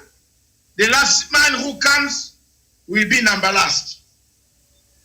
Unless this man is crippled or he has got one hand is not on, one leg is not very good, we shall allow him to go in front. But nobody will come and run into the bus when the rest of the people are waiting to go into the bus. That's what we call democracy. That's what Maina is talking about. People are democratic. But for us, we took democracy without a manual book. There's no manual. There's no manual. Maina is correct here, Prof. There's no manual. There's only one item on democracy, and it's Africa. And you know what that item is? Elections. That's why you see in Kenya, Ruto is up. Raila is up. Everybody is up. Kalonzo is up. Musalia is up. Because there is one thing only, no manual, elections. Everybody wants to jump to be elected. But if you ask them, why do you want to be elected? They can't even tell you. They will tell you a lie. We shall bring a river, turn it to go upside down, to go back to Abadea's county. Tana River will change its course.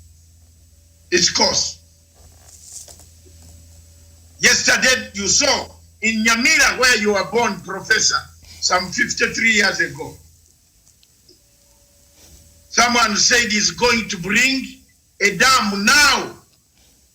A dam, where do you get it? You manufacture the dam from heaven and put it in Nyamira. In 6 months.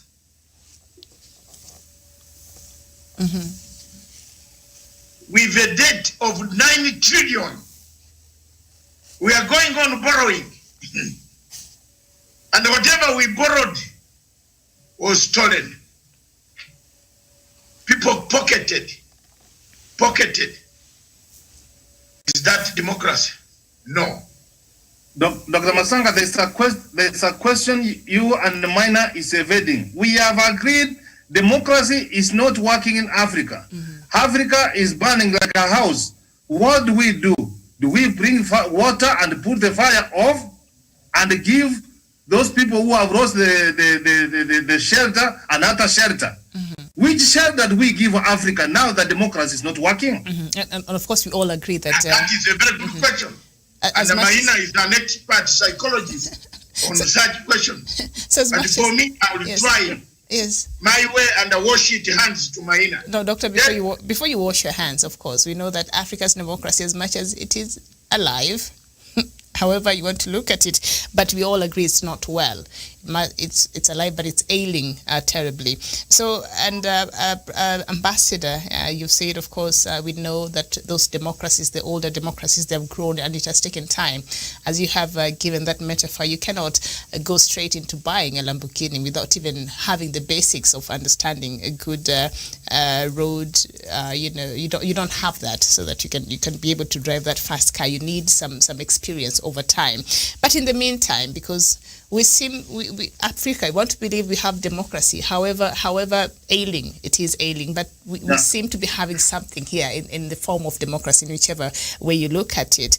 So it will take time for us to get to a better democracy. In the meantime, what do we do? How do we correct good governance? How do we address a leadership crisis? How do we address bad elections and insecurity and corruption that really renders democracy useless in this continent? You need a manual. And Miriam, the developed democracy, he has admitted that those developed democracies that it is working. So how do we get there? By fixing these things that has to do with bad governance, poor leadership, corruption. Democracy must develop.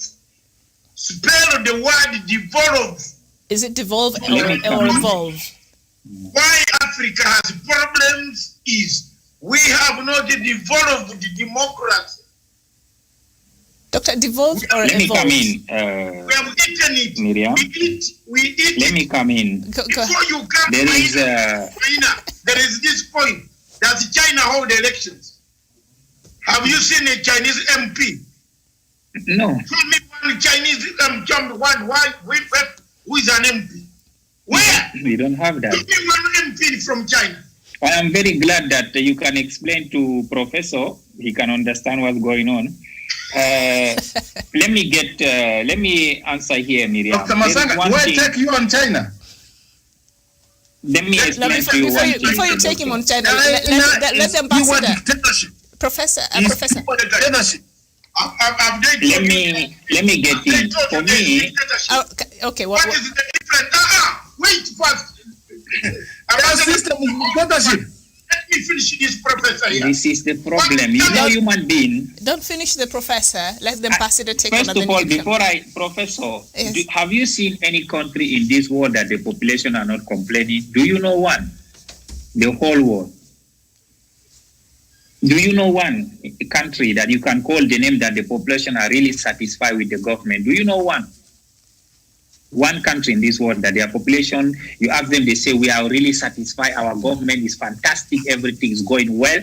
Do you know one? The happiest country in the world. I can't remember the name, but I don't know any, but the nature of man, even if you give all the things if you say you don't know any, I'm coming. All right. If you are a Christian, Jesus Christ gave people everything. He healed the sick, he gave them food, he made the lame walk, he made the blind to see. But what did they do in the end? they still You are complain and contradicting yourself finally. you are the one complaining things are not good, and you are the one saying that human being is not satisfied. So mean that insatisfaction is a part of our life. Yes. Mean that the government in Kenya is doing well then at the end of the day, if I may understand the way you are saying. So things are going well in Kenya. We are just assuming it's not. But What I'm trying to say, the nature of human beings, even if you do things 100%, there is that perception who will say, well, I don't like this, I don't like the way things are being done. You will So not you cannot satisfy say all anybody. people. Yes. Finally, there is no satisfaction then. Whatever going on, we have to agree that is a part of our life and we embrace it. Am I right or wrong? Sure. For the sake of the argument, go on. Thank you. So let me come in. There is two things you need to understand. In Africa, our issue is not democracy or good governance. No. You know, human being, we have a common goal that many of us did not understand. It started from Donald Trump, me, Ambassador Machanga, the president of the country you are, or your driver, whoever. We have one thing in common. We need to be heard. We need to be understood. We need to be validated. If those three things are not alive, my brother, you will never have peace. Even you are living with Donald Trump, there will never peace in the White House. Human beings need to be understood. They need to be validated. Sometimes when you see someone is making something that we don't agree with, we don't want to find out that he is a signal that something is wrong somewhere within him that we don't want to know. When you see an action, there is a cause of the action. For us, we are attacking the action. But what is the cause? What causing this action to be alive? We have to know that. We have to understand that. And the majority of our leadership here, because they don't have nothing to offer us, the only thing they can do is to stay in power, because when they leave the power, they become useless. You know, no human being don't want to be useless in this world. You need to understand them. You need to sympathize with them. They don't have any value to offer. Simple. Right now, if you are an MP professor, if you don't offer anything in the village, you know that after when you leave the MP, you will never go back to this village because you will die alone. That is the problem human beings are having. Because no one will bring you mandazi, no one will bring you maziwa because you have not done anything. So you will die MP. For you that I know that I have not done anything, I have to die MP. That is the thing. We don't want to sympathize. We are just jumping on conclusion. We need to study human being. What is their problem? What are they going through? Why is why? This is the why. If we don't find out the why, we will spend 10 years complaining. We are complaining about democracy or whatever. But Ambassador, like I asked my question earlier before you interrupted, before you could answer it, you know, as we agree, democracy in Africa it's ailing, it's not working as compared to other mature democracy outside there. That they seems to be having they have their challenges, but they seems to be having things under control. So before we get there to a point where we can be confident about the leadership we have in the country and all that, and social systems are in place and all that, how do we grow to how do we get there? And in the meantime, while we get there, what are we supposed to be doing to change, the lot of complaints in the continent and things that perhaps people wants to be heard, to be understood, and to be validated? So how can we do that? How can we adopt that into growing towards a better society for everybody, regardless of democracy or not? But yeah, how can we achieve that? You have to build a better society. Miriam, Ambassador, before you answer that, hold that question for Miriam. Please answer it. Studio, bring grafters. I think after grafters, the ambassador can answer for us why we have aid. That lady from grafters. You remember that clip? Miriam, bring it. All right, play. Then ambassador, that question of Miriam is very valid. But after seeing this video, you might be very clever than all of us on this panel today and tell us why we went wrong. Look at that. Okay. Because this is unfiltered. We don't hide anything. Bring the video. Today we'll talk about Africa, once seen by Europe as the antithesis of civilization, the heart of darkness, in the words of a certain Joseph Conrad. Centuries later, Africa remains ignored. It makes news for its conflicts, poverty, and exoticism. For the longest time, the world saw it as a lost cause. Then one country saw opportunity and thus began a new race for Africa, not very different from the scramble of the 19th century when colonial Britain and France wanted raw materials, slaves and geopolitical influence. Now in the 21st century, global powers are in more or less the same race. China, the United States, India, the European Union, Japan, Israel, Canada, all of these countries are in the race for Africa. And one country is emerging as the clear winner.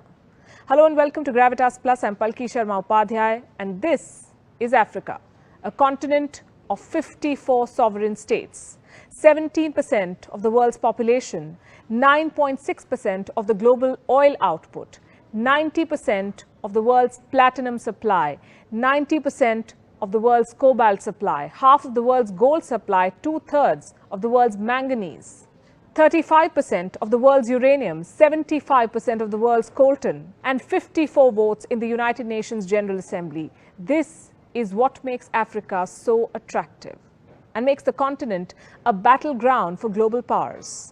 There are numerous fronts: investment and infrastructure, military power, diplomacy, soft power, trade, geopolitics. Every country has its own interest in Africa. In 2016, Israel began its scramble for the continent. Benjamin Netanyahu became the first Israeli Prime Minister to visit Africa in 50 years. What did he want? Votes in favor of Israel and against Palestine in the United Nations resolutions. Africa and Israel share similar histories, he said. Israel went on to sponsor solar, water and agricultural technologies. In the same year, 2016, Senegal co-sponsored a UN resolution. It condemned the construction of illegal Jewish settlements in the West Bank. What did Israel do?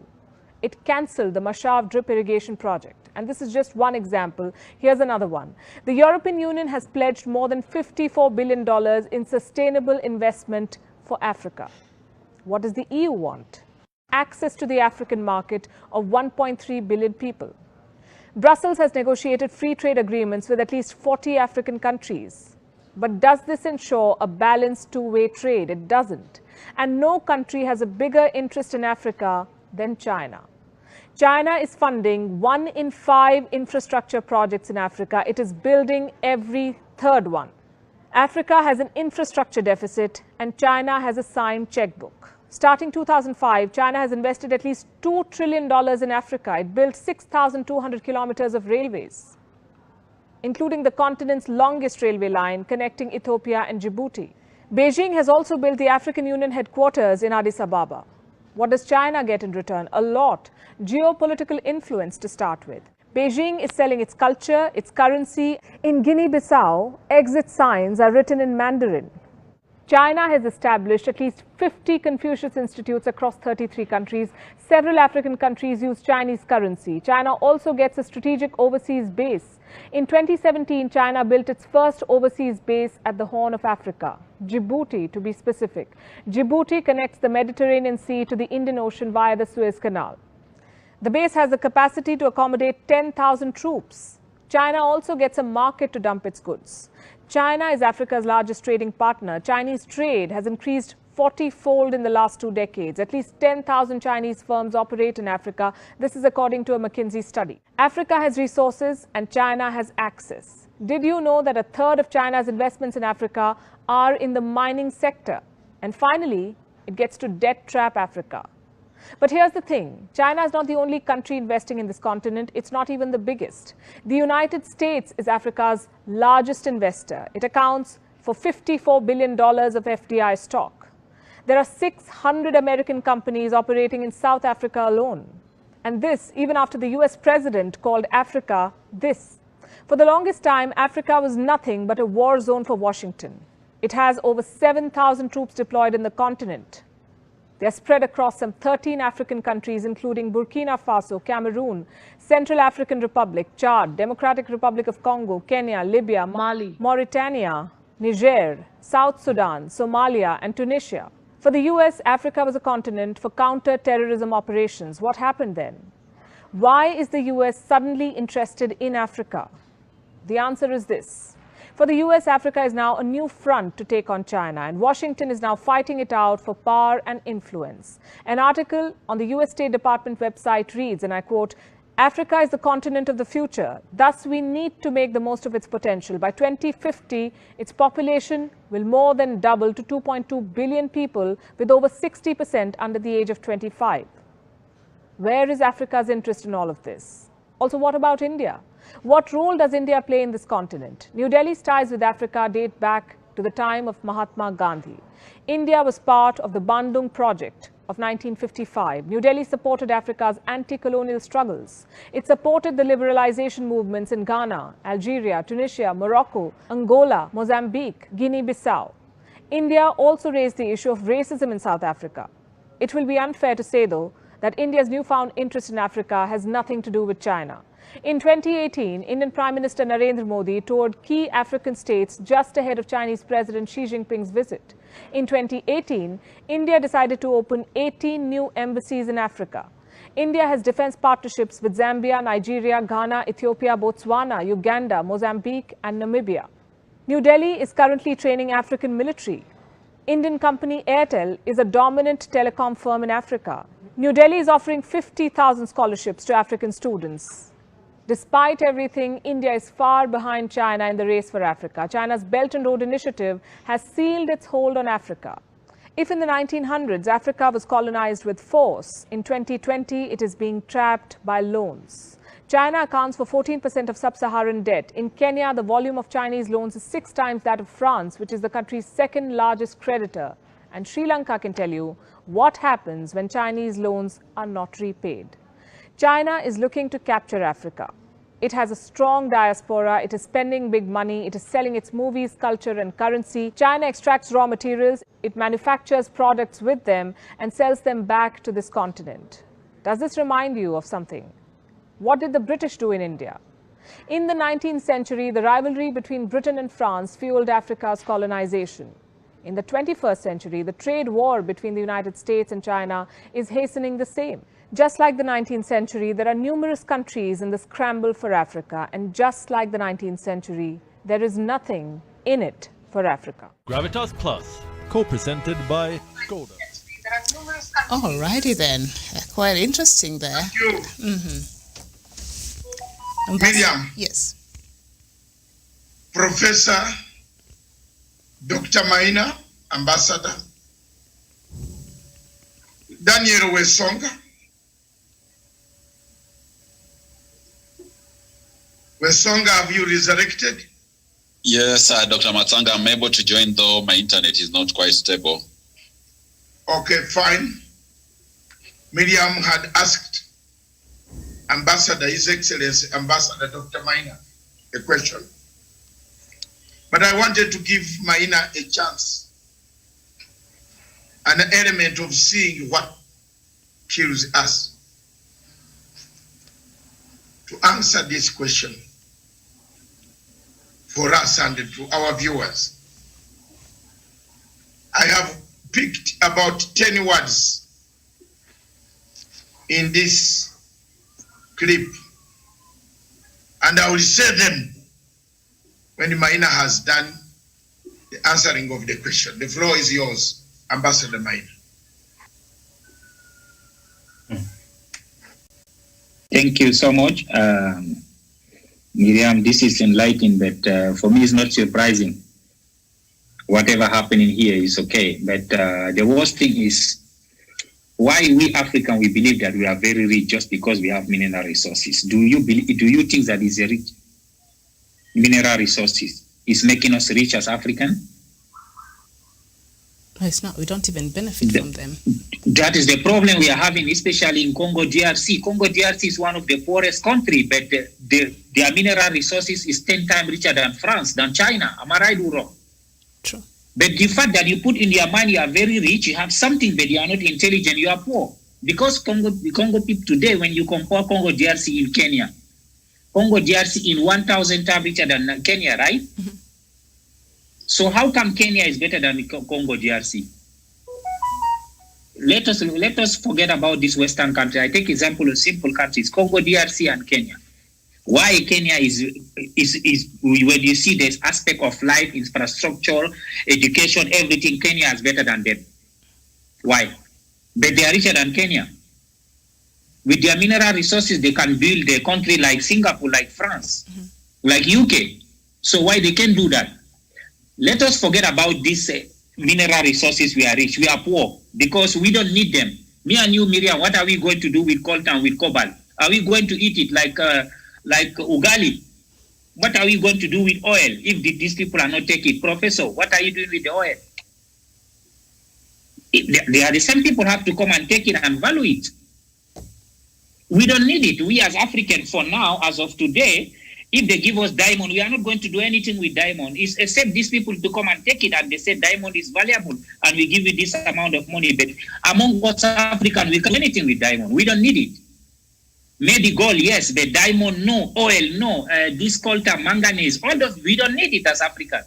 For us now, they are not very important because we don't have machineries to use them. We don't need them. But we feed ourselves with nonsense that we are rich. We are not. Rich people are the intelligent. You can take me as a desert, but if I can sell you an ice cream, that's why I am very intelligent. You can take me to Alaska, I sell ice cream. That is intelligent people.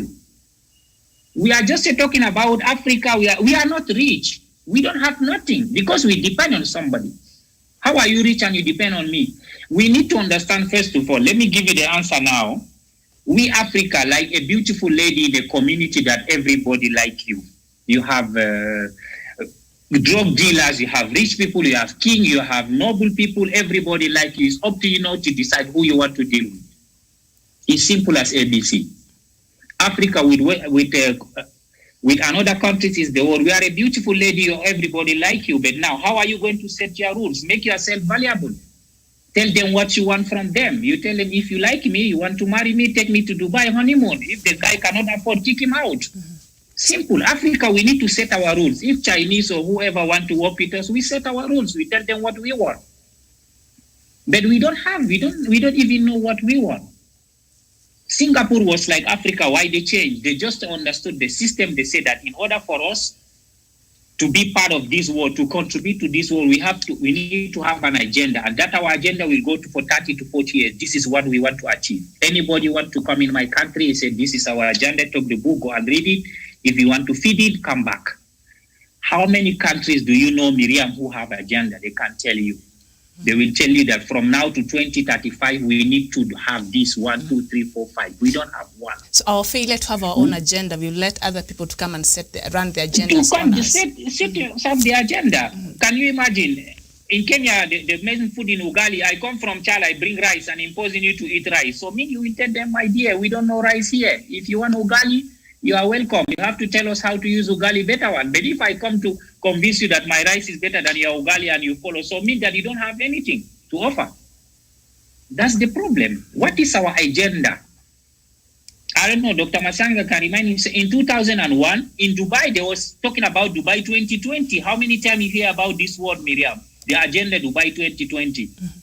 More than 1 million times, because they set for this agenda for 20 years. They say Dubai 2020. This has started in 2001, 9-4. In 2001, Dubai was like this. No, Nairobi was better than Dubai. Am I right or wrong, Dr. Mazanga?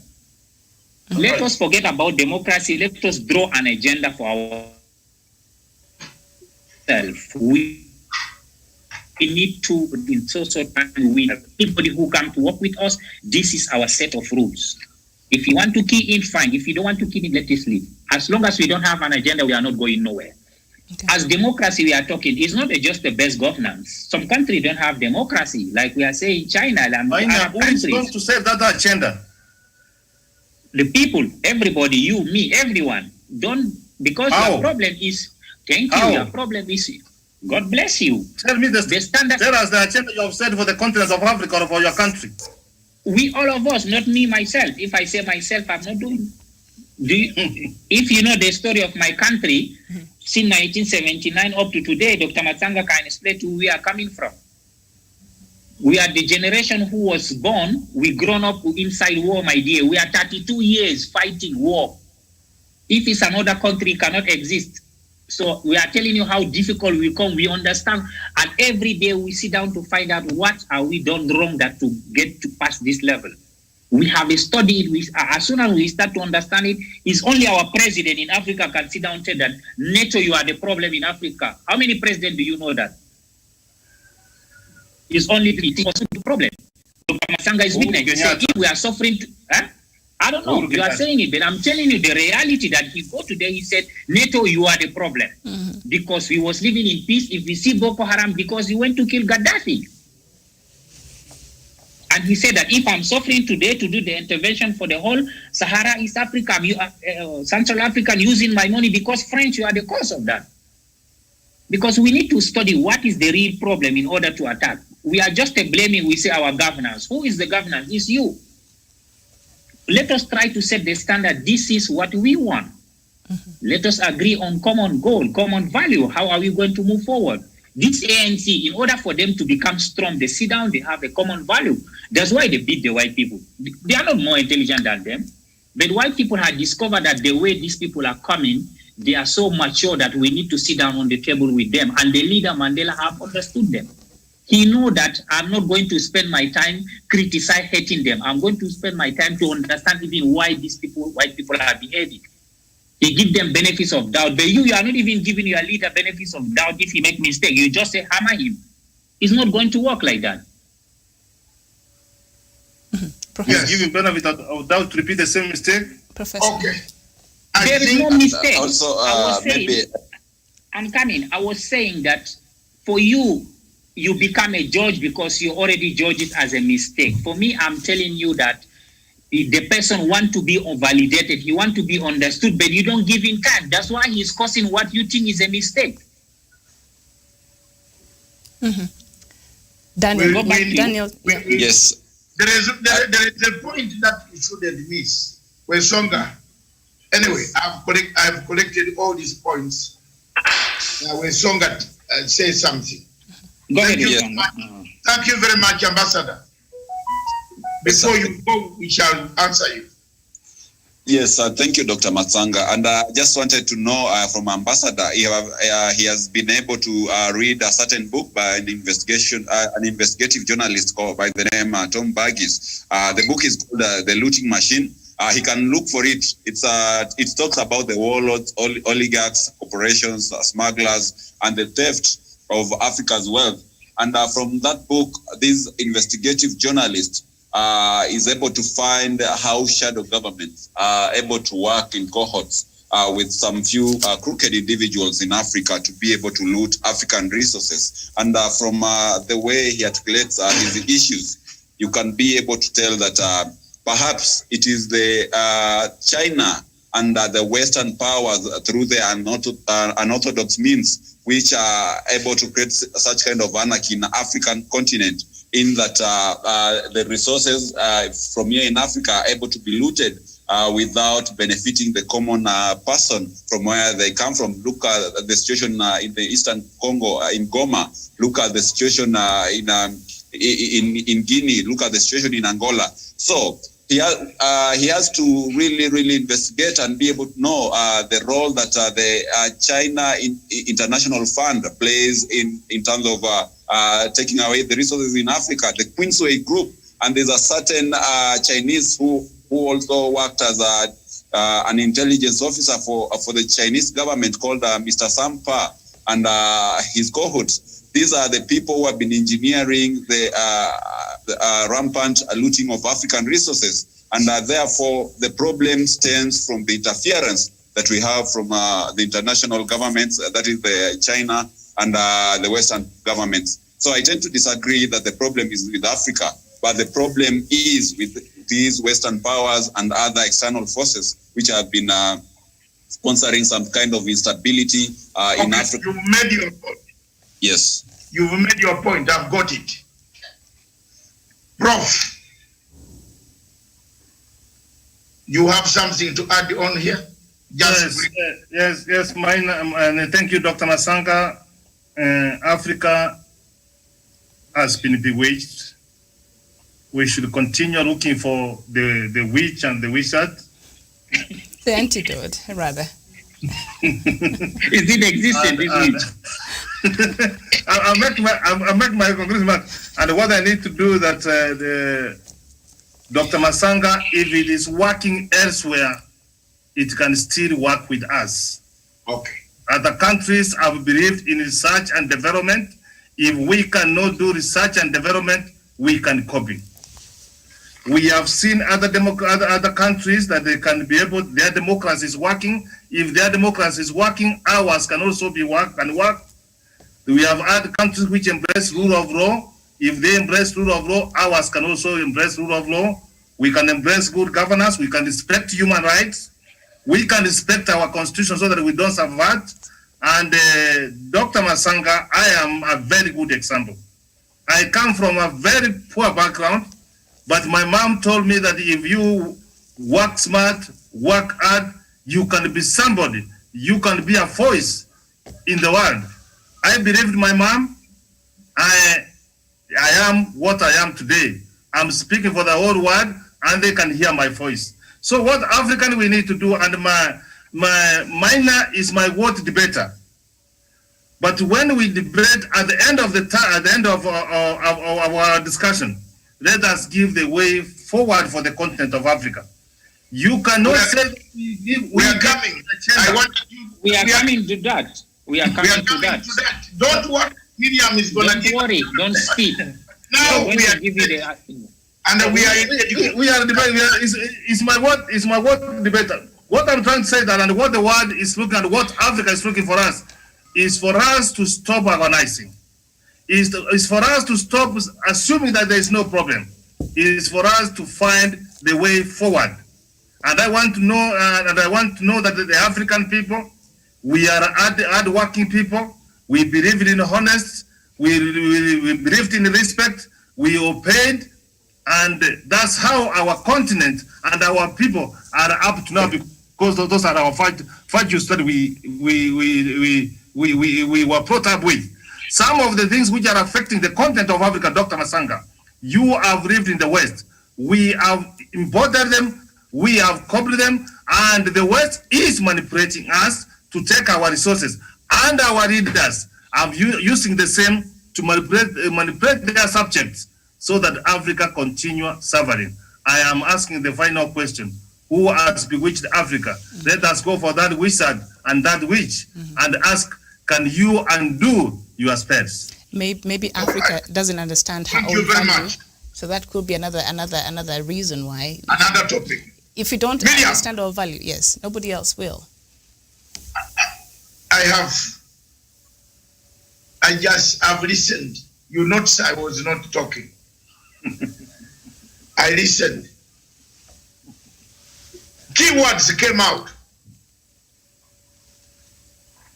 And the words that came out from Maina, from Professor, from the clip, from yourself, from Wesonga, one word, we are trapped.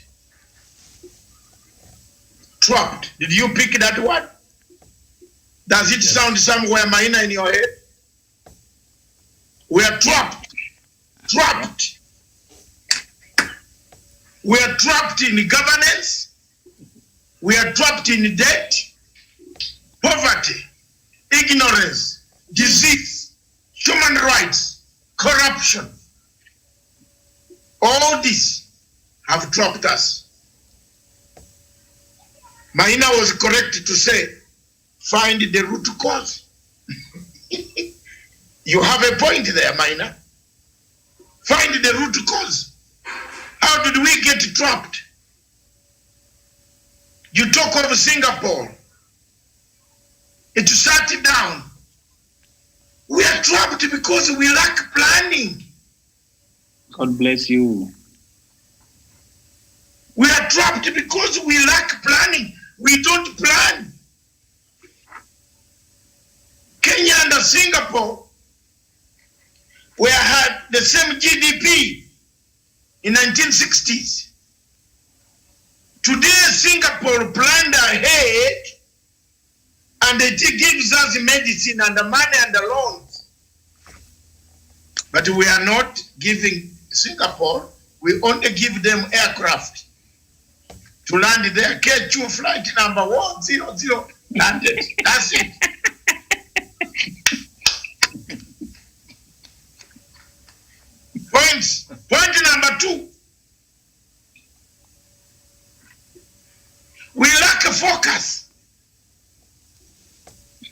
We are not focused. We jump everywhere. We even jump on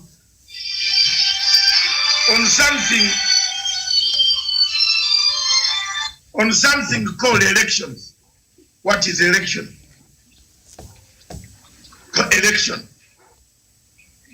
We jump on something called democracy. What is democracy? Ask all these leaders now who want to succeed President Uhuru Kenyatta that what is democracy? He will tell you democracy is electing me on that day. And then you go home and sit while I drive a Range Rover past in your village and cause dust, which will come to cause you cough. That's democracy. Ask any of them. Ask Kalonzo. Ask any. Take them. What is democracy? They will go to fumble with dictionaries. It's freedom for people by the people by this. Nonsense. It is not here. There is no democracy in Africa. You try, if you want to check whether there is democracy, go and take off your shirt and the trouser and stand on the road, and you will see how many people will take your pictures. How many people will take pictures and stand, and how police will come to carry you? Try.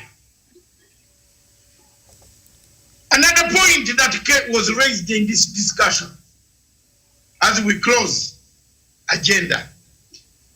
We lack an agenda.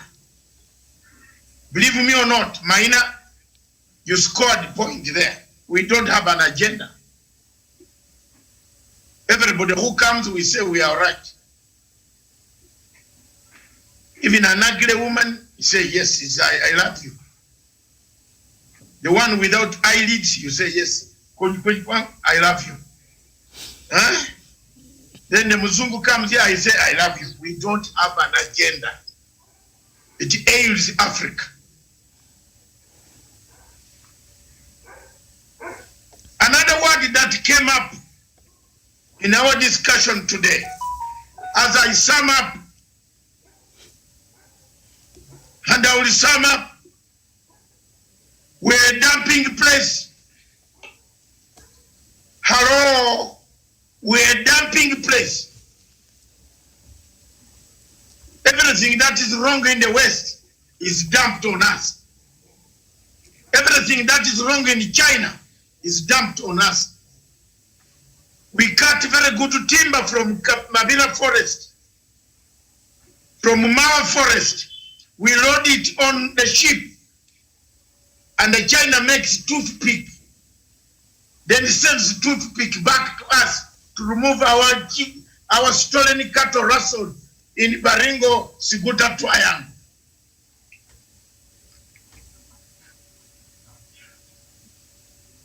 As we live here, Miriam and Matanga and the professor and is in Paris, where Songa, we are going to remove teeth with our timber, which was so nice.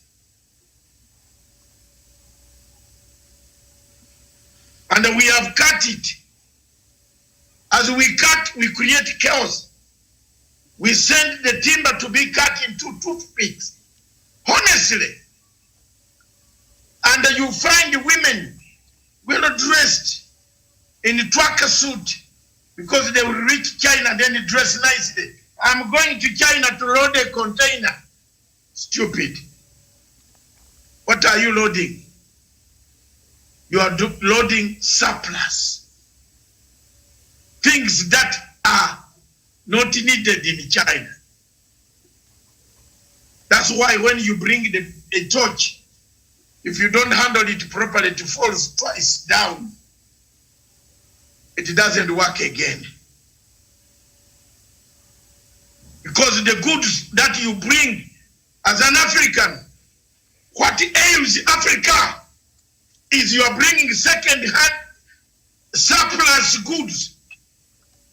Chinese have already got what they want. They give you the surplus.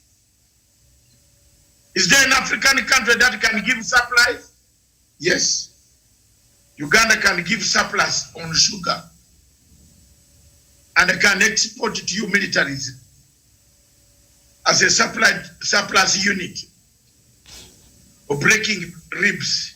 We don't want that. No, I'm just giving you.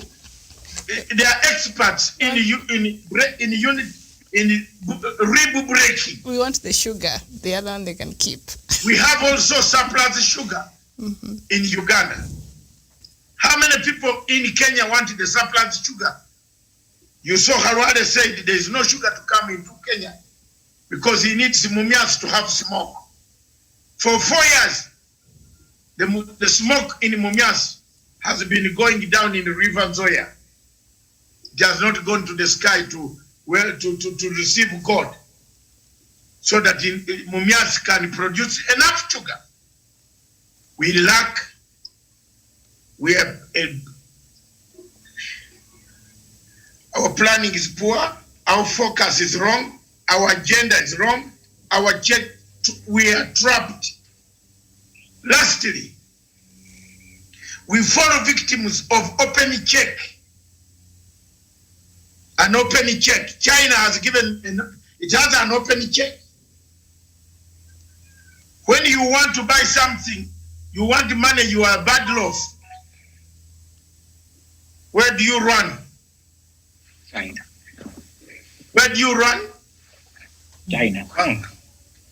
Which bank can give you 200 million? Only in China. In China, Luxy Bank. Is it Oxybank? What bank is that? Exim China Bank. China Bank, and another one. There is a common name. Exim. Exim. You get it. They don't care. They will come in your village and eat a few dogs that are available there. And then you think they are eating dogs while they are waiting for their money.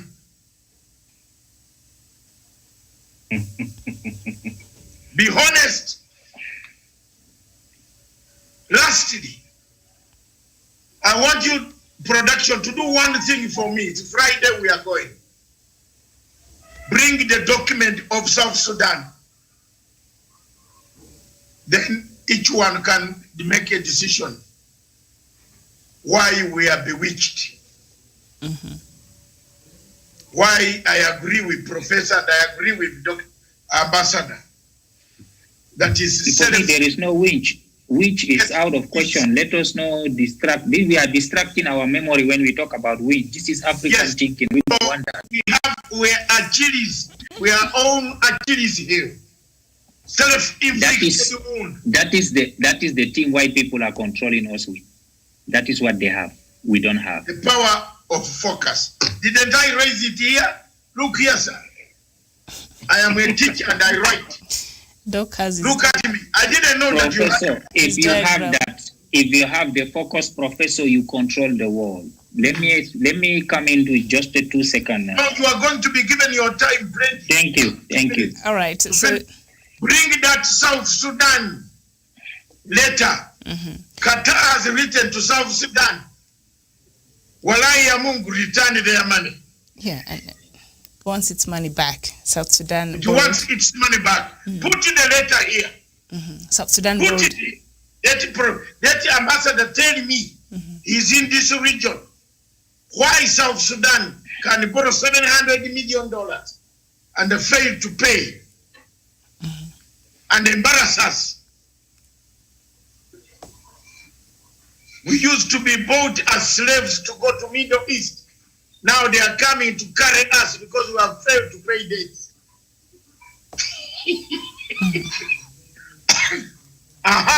That's the letter. That's the letter from the government of Dubai. Of Qatar. Qatar. It borrowed $700 million from Qatar's National Bank in 2012. It was supposed to repay the money back in $20 million installments starting March 2019. However, South Sudan has paid zero since taking the loan, where did the 700 million go, US dollars go? So I think that's the bigger question there. South Sudan, I mean, it already has enough problems. You are in Paris, and you tune Al Jazeera. You are a neighbor to South Sudan, very close. And the leaders are our friend, me and you, the real leaders. Yeah, both of them are our friends. You are our friend, me and you. Yes, yes, I'm not running away. I'm not running away. I'm at least a friend of Riaka Machar. Mm-hmm. Yes, I don't want to deny friend, even if he's a wizard, like what Mr. Professor said, they are wizards here. Even if they are wizards, I will die with them as friends. So Riaka Machar is my friend. Mm-hmm. Where borrowed this money? Dr. Masanga, this is exactly what we are discussing. And you know, I belong to that club. Dr. Masanga, you know, and I will not change, and I've got no apologies. Which club? If an African president went to Qatar and took the money, he said, I'm going to build the school, I'm going to build the road, I'm going to build the railway line, I'm going to build the hospitals, and they did not build the hospital, neither the roads, Dr. Masanga. Let him just return money to Qatar. Very unfortunate, but we know very well they have been at their internal war, and in a time of war, Dr. Masanga, you may not be able to focus, but we want to pray that they will find out. But we want to tell African leaders that when you take people's money, if you are put it in a project, then you pay back someone's money. Otherwise, Africa is being colonized the way you are trying to say. And you're asking South Sudan to return that money. South Sudan cannot even afford to pay its annual membership in the African Union or is the East African Community. So prospects of South Sudan repaying that 800 million US dollars right now, I think is just not even foreseeable. Well, can I say something? Go ahead. So you said $700 million, right? Mm-hmm. So if you divide 700 million times 700, we have $1 million each, right? If you give it to 700 people. Mm-hmm. Am I right, Dr. Machanga? You are right. How many South Sudanese that me and you, Dr. Machanga, know beside Kenya and Uganda, they have a house that costs me $1 million? How many South Sudanese you know? Either in Tanzania, either in Uganda or in Kenya, in Rwanda. How many of them you know? Very many. Thank you so much. So the answer is there. Do we need to debate too much? How many of them sleep in Kibera? That is, I'm not talking, the world is controlled by 1%. Out of 7 billion people, is 70 million controlling this world. The 6.9 billion are just let them be Kibera. I'm talking about the 1 million. I'm talking the people who hold the power, who controlling the world. Right. That's why I'm saying all of them, they have taken the money. As soon as the money landed there, the money landed, they share. That's what I'm telling you. So, you know that. There is one who stayed in a hotel permanently. Yeah, here in town. I see them in the CBD. So Ambassador, you know they don't pay in Kenya shillings. US and they buying the house of $1 million in Rwanda is nothing. When you check his credentials, he tells you he's a PS. And then you say, PS, are you still a PS in Kenya for 2 months? No, you are not going to hospital in Nairobi hospital, but doctor, you are drinking, you are collecting these small girls. And even even during the peace process, the ministers and the members of the committee in Juba, in their country, they were not staying in their houses. They were staying in the hotels, and the government was paying for their staying in the hotels during the sometimes back last year. And so now, Ambassador, how do you think Qatar is going to get this money? But the issues about money, I want to clarify. I want to teach you something. Money is just a numbers. I don't want you to stress yourself. It's nothing. The reality is there. It's just numbers. Numbers is the game. We play the game of numbers. That's why you see sometimes they say there is a recession. The country has losing billions. 700 million is not a big deal for a country. There is a way to pay. They have oil. They have a lot of way to pay back. So I don't want you to worry about it. Let us worry about how did they manage the money. For me, 700 million is not a big deal, as I was saying. Now, the issue is, you remember last time we were discussing about Dr. Machanga, I was telling him that some of the countries getting an independence is just a loaded, is just an non-added value to Africans. Since South Sudan has taken independence, South Sudan has never had any value to Africa. They are just to bring more pain to Africa and to the rest of the world. Why? Because they have fighting. Everybody is going to another country and they are suffering and they give a lot of work to another countries. There is not, can you tell me one value South Sudan has added since they become independent? They're the sick child of Africa. There's none. None. And can you imagine if we give Amazonia independence, we give these people from Nigeria, so we are adding 3 extra problems in Africa. We are creating just a non-agenda community. We are creating extra problems. That's why you see these white people are manipulating us, because we ask something that we cannot carry and they put the load on us and we start complaining. We say that they are the cause. And they will take up the problem of South Sudan now to collect this 700 million and do it for something else. No. The issues as they has mismanaged the money. Why they mismanage the money before? Then it's a God-given money.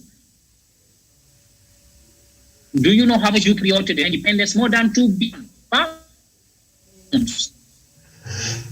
Where is the money? The issue is not how to manage your wife and kid and to manage a country. Come on. That is the problem we are having in Africa. We go back again. There is no agenda, no focus. We collect the money and we say, Dr. Machanga, take your own, let me take my own. That's it. Because there is nothing to do with this. Did they have a proper project that they want to implement to say that, okay, this project is 700 million, let's bring the companies and let them implement it. By the way, guys, let me tell you that for now, the country who's trying to build an agenda, who has started working is Tanzania. If you see that Dr. Magufuli is trying to do his best to fund a lot of projects of his country with his own money without calling the West. He said that we are capable to do some of the things before going out. And the moment you start doing that and you implement your agenda, you have a focus, you set the rule. Either we like it or not, he is doing well. Tanzania has been funded by government without calling the West to come and without calling Chinese. Yes.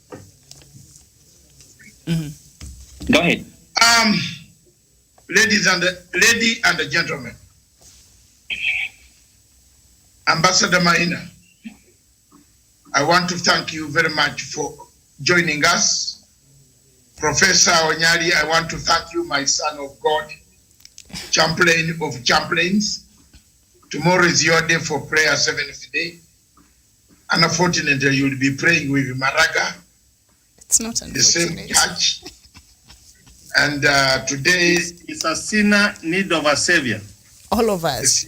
Chief Justice Maraga will pray with you tomorrow. But I will never, if I were in that church, I will run and pray on Friday so that he doesn't see me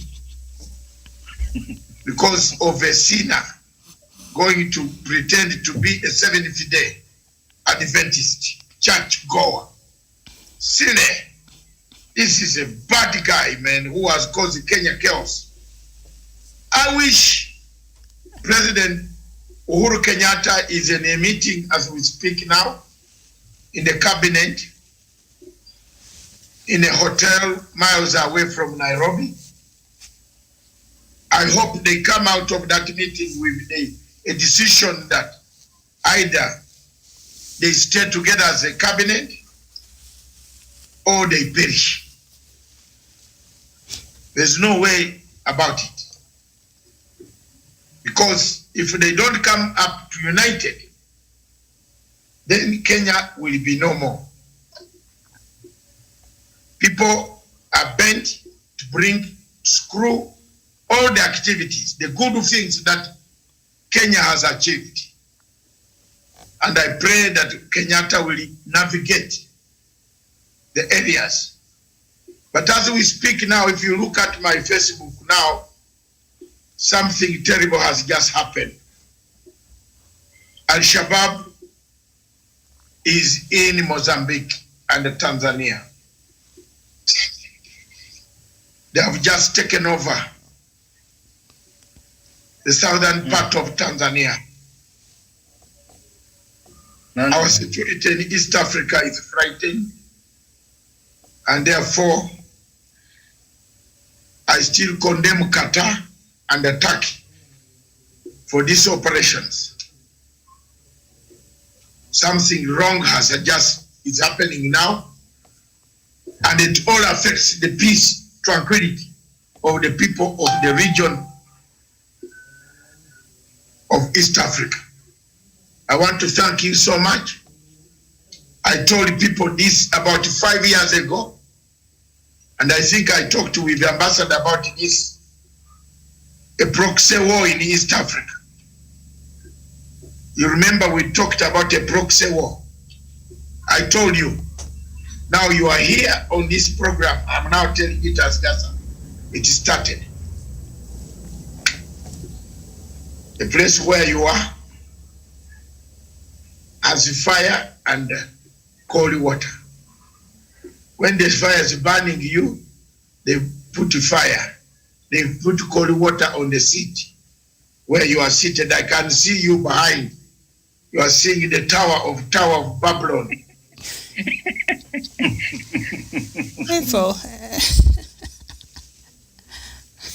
There is a problem there. I'm telling you. I don't want to speak much. I don't want to speak much. But there is something. You read, continue reading, is folding on the story on Al Jazeera with this same flag that is in Mogadishu is now flying down there. And Ambassador, for your own, which you must find out for me, yesterday I published a story copying the United Nations about money that is laundered into Kenya to buy properties. Which money, please? $1.3 billion dollars that has entered Kenya. Al-Shabaab has managed to push and around the money. The UN, you know, you have read that report.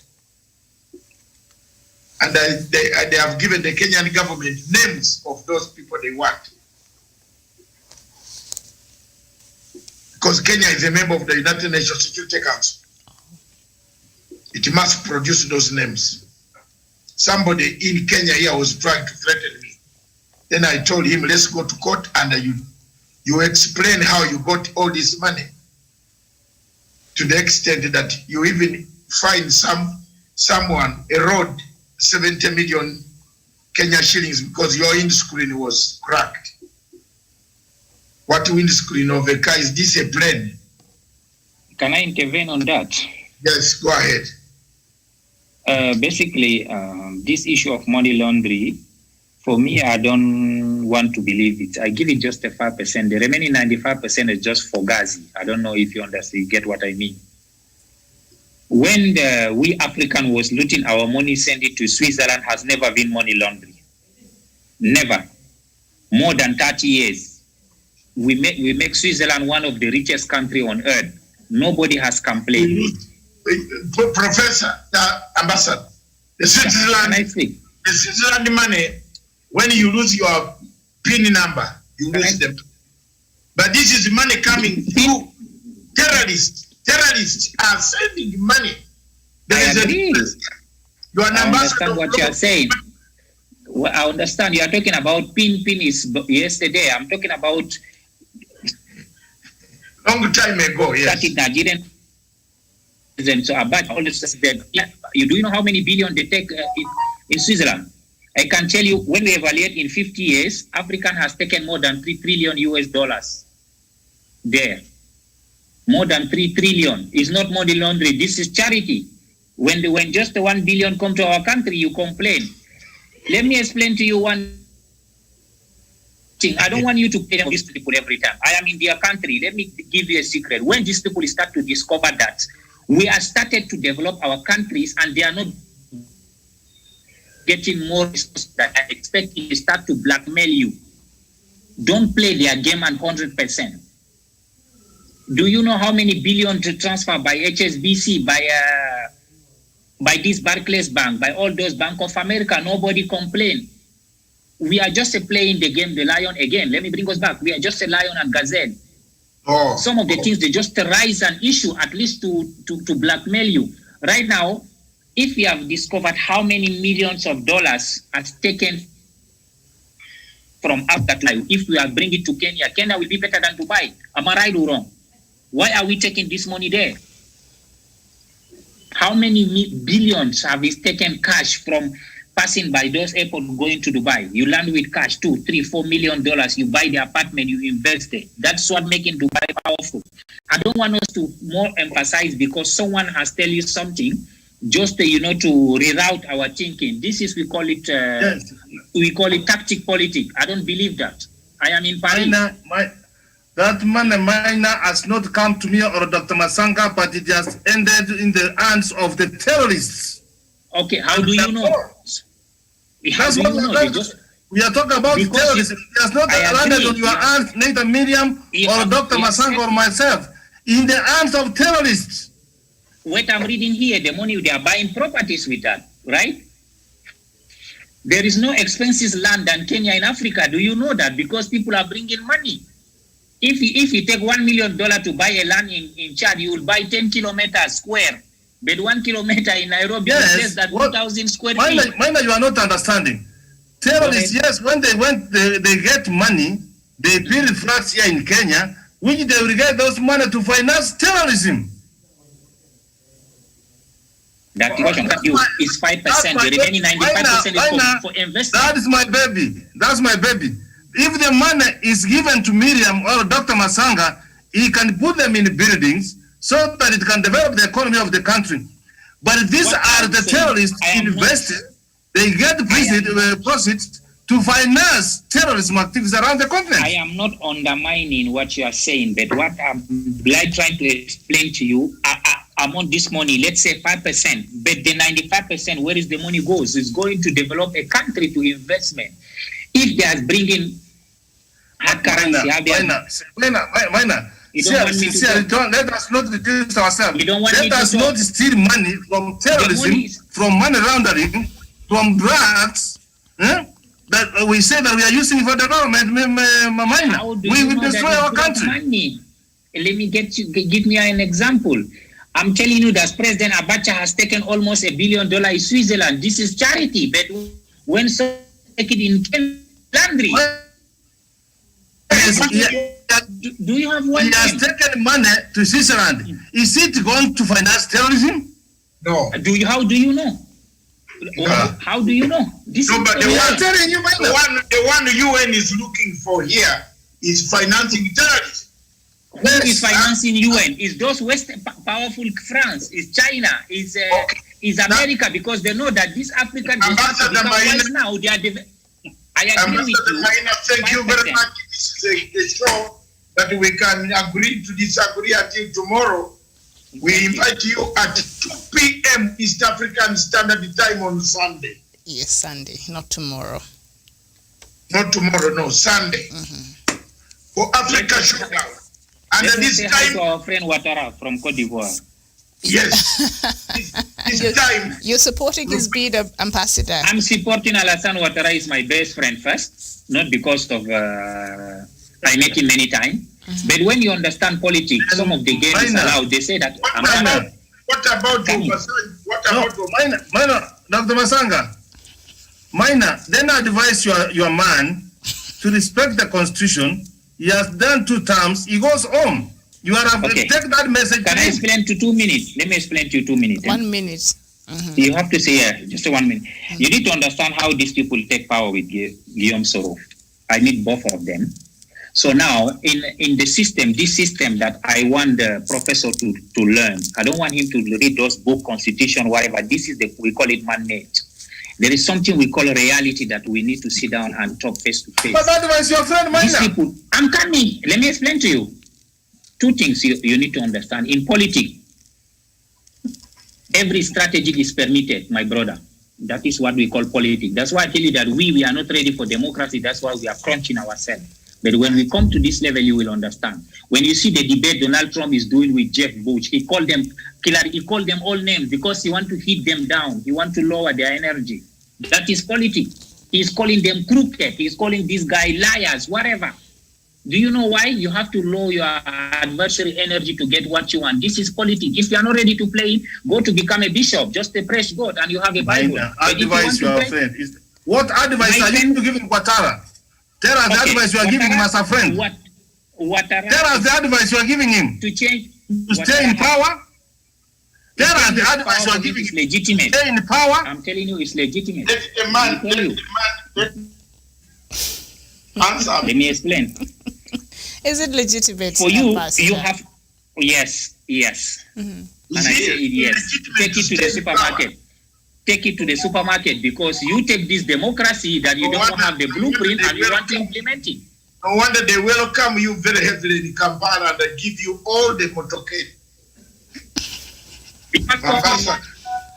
Ambassador Marine, you are welcome. We are using the blue. We don't have the. Because you support staying in power. Let me explain to you. Yes.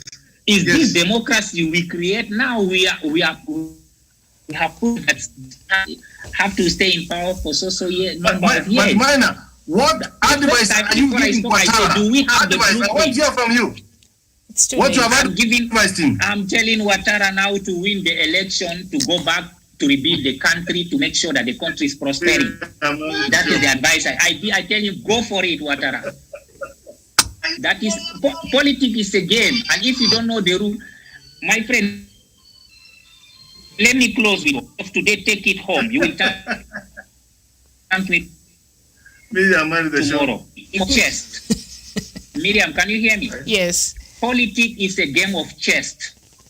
And the chess, in playing chess, there is no luck. You have to be a master or a grandmaster to win the home run. Mm-hmm.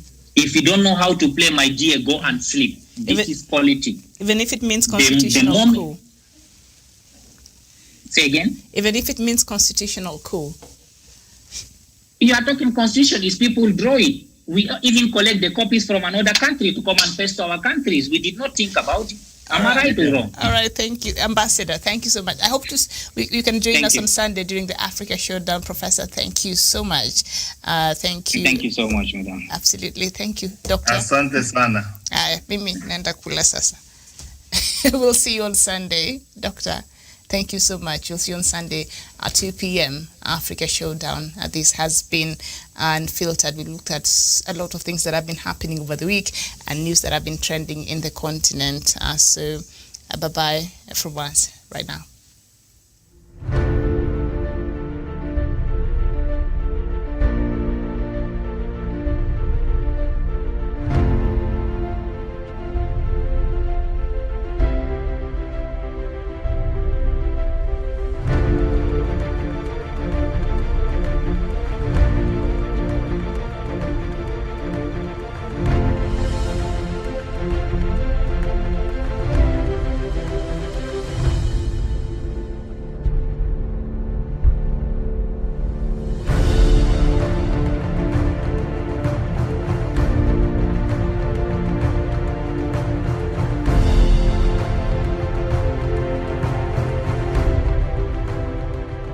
Peace must be our goal and our guide.